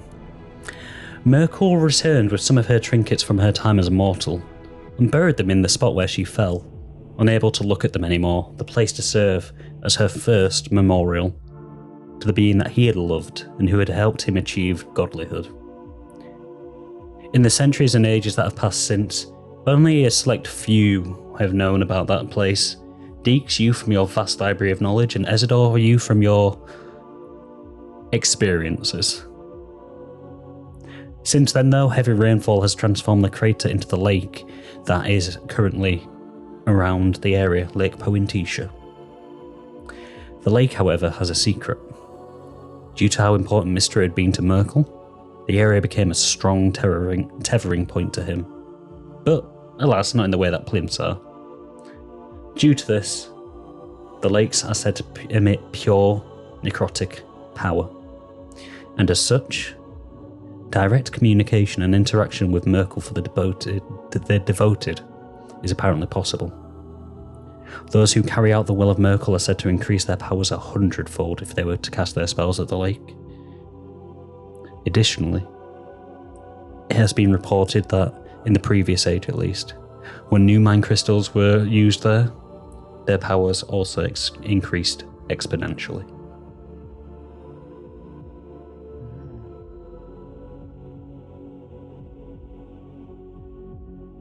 Sounds interesting, Ezador. Exactly. So I think someday we'll have to find ourselves at this Lake Pointisha. I think we should, while we're here.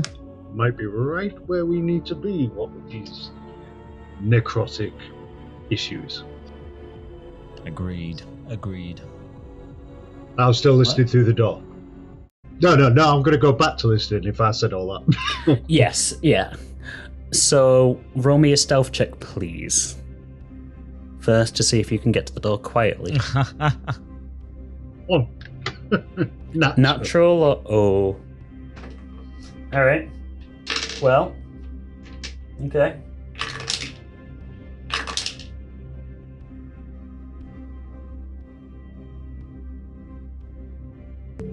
That's not good. Alright, give me 1 second. I just need to do something. So, Ezador, you kind of like press your ear against the door, trying to be as quiet as you can. But as you do, you kind of like lose your footing. You trip forward, sprawling out into what looks to be an office. The office itself, you are unable to really take in, because before you are able to really get your bearings, you see that there are 2 people directly in front of you. One of them you do not recognize. The other one is Real. Real turns to look at you. I suppose this saves me some trouble later.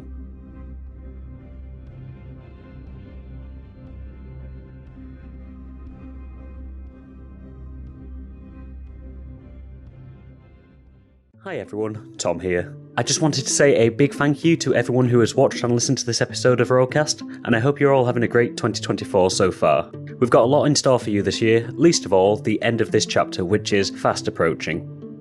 The Reaper, the Maelstrom, and the Thief is a homebrew Dungeons & Dragons campaign by RollCast. This episode has featured JB as Dix Meloncall, Coogan as Gregor the Last, Gareth Ryan as Ezador Calderos, and Tom Crabbe as the DM. Intro, midpoint, and outro music were, as usual, provided by JB. Editing and sound mixing was done by Tom Crabbe. The year might have changed, but one thing that hasn't is how thankful we are to the artists that have allowed us to use their creations in this session. From ambiences, character themes, and music to accompany big set pieces, without their generosity, these moments would not have quite the same impact. If you like what you've heard in terms of music this session, I highly recommend checking out this episode's description for links to all of the tracks used. But of course, special thanks has to go to Adrian von Ziegler, Alexander Nakarada, Avery Alexander, Blackgate Productions, Kevin MacLeod, Michael Ghelfi Studios, Royalty Free Zone, Scott Buckley, Survival Spheres, and The Seventh Midnight. RollCast is on Facebook, X, and YouTube. You can find us on them using the handle @CastThatRoll. So if you've watched this on YouTube and you like what we do, why not like the video and drop us a sub? Maybe leave a comment as well. It helps get us out there.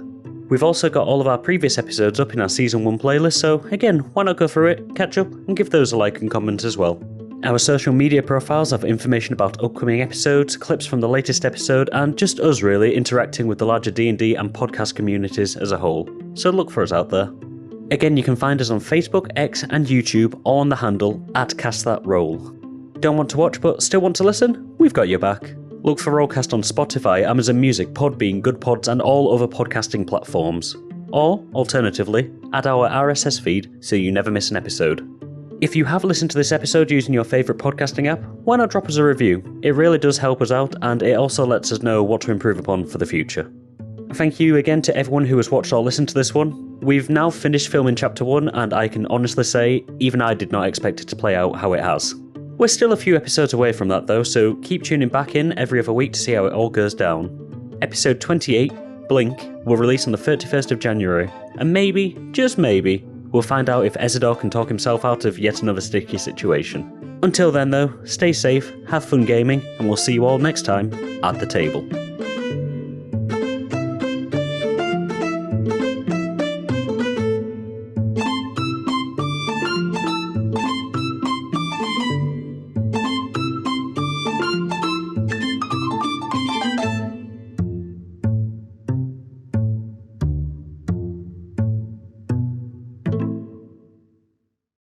You complained last session that I never ask you first. No, I think you always introduced me last. Now you've introduced me last, and now you're asking me first. It's the worst. I just can't win. Can't win. Well, yeah, because you give me the worst of all now. Like, straight on me, and then you introduce me last. And you don't say last but not least. You just say last. Just suck it up. Just deal with it. I said finally. I said finally. Finally. Well, all right. And then finally, Gaz. Finally, throw him in because... We have our gnome Dix, the Dragonborn Ezador, and Gaz. Next time I'm just going to look at the camera, just monotone. And Gaz. We are one of these... That's got to be the new thing. That's got to be the new in. We are one of these days he don't turn up, but he keeps fucking turning up. we keep on changing the chat password, but I don't know how he gets it. Still going first. Yeah, you're still going first.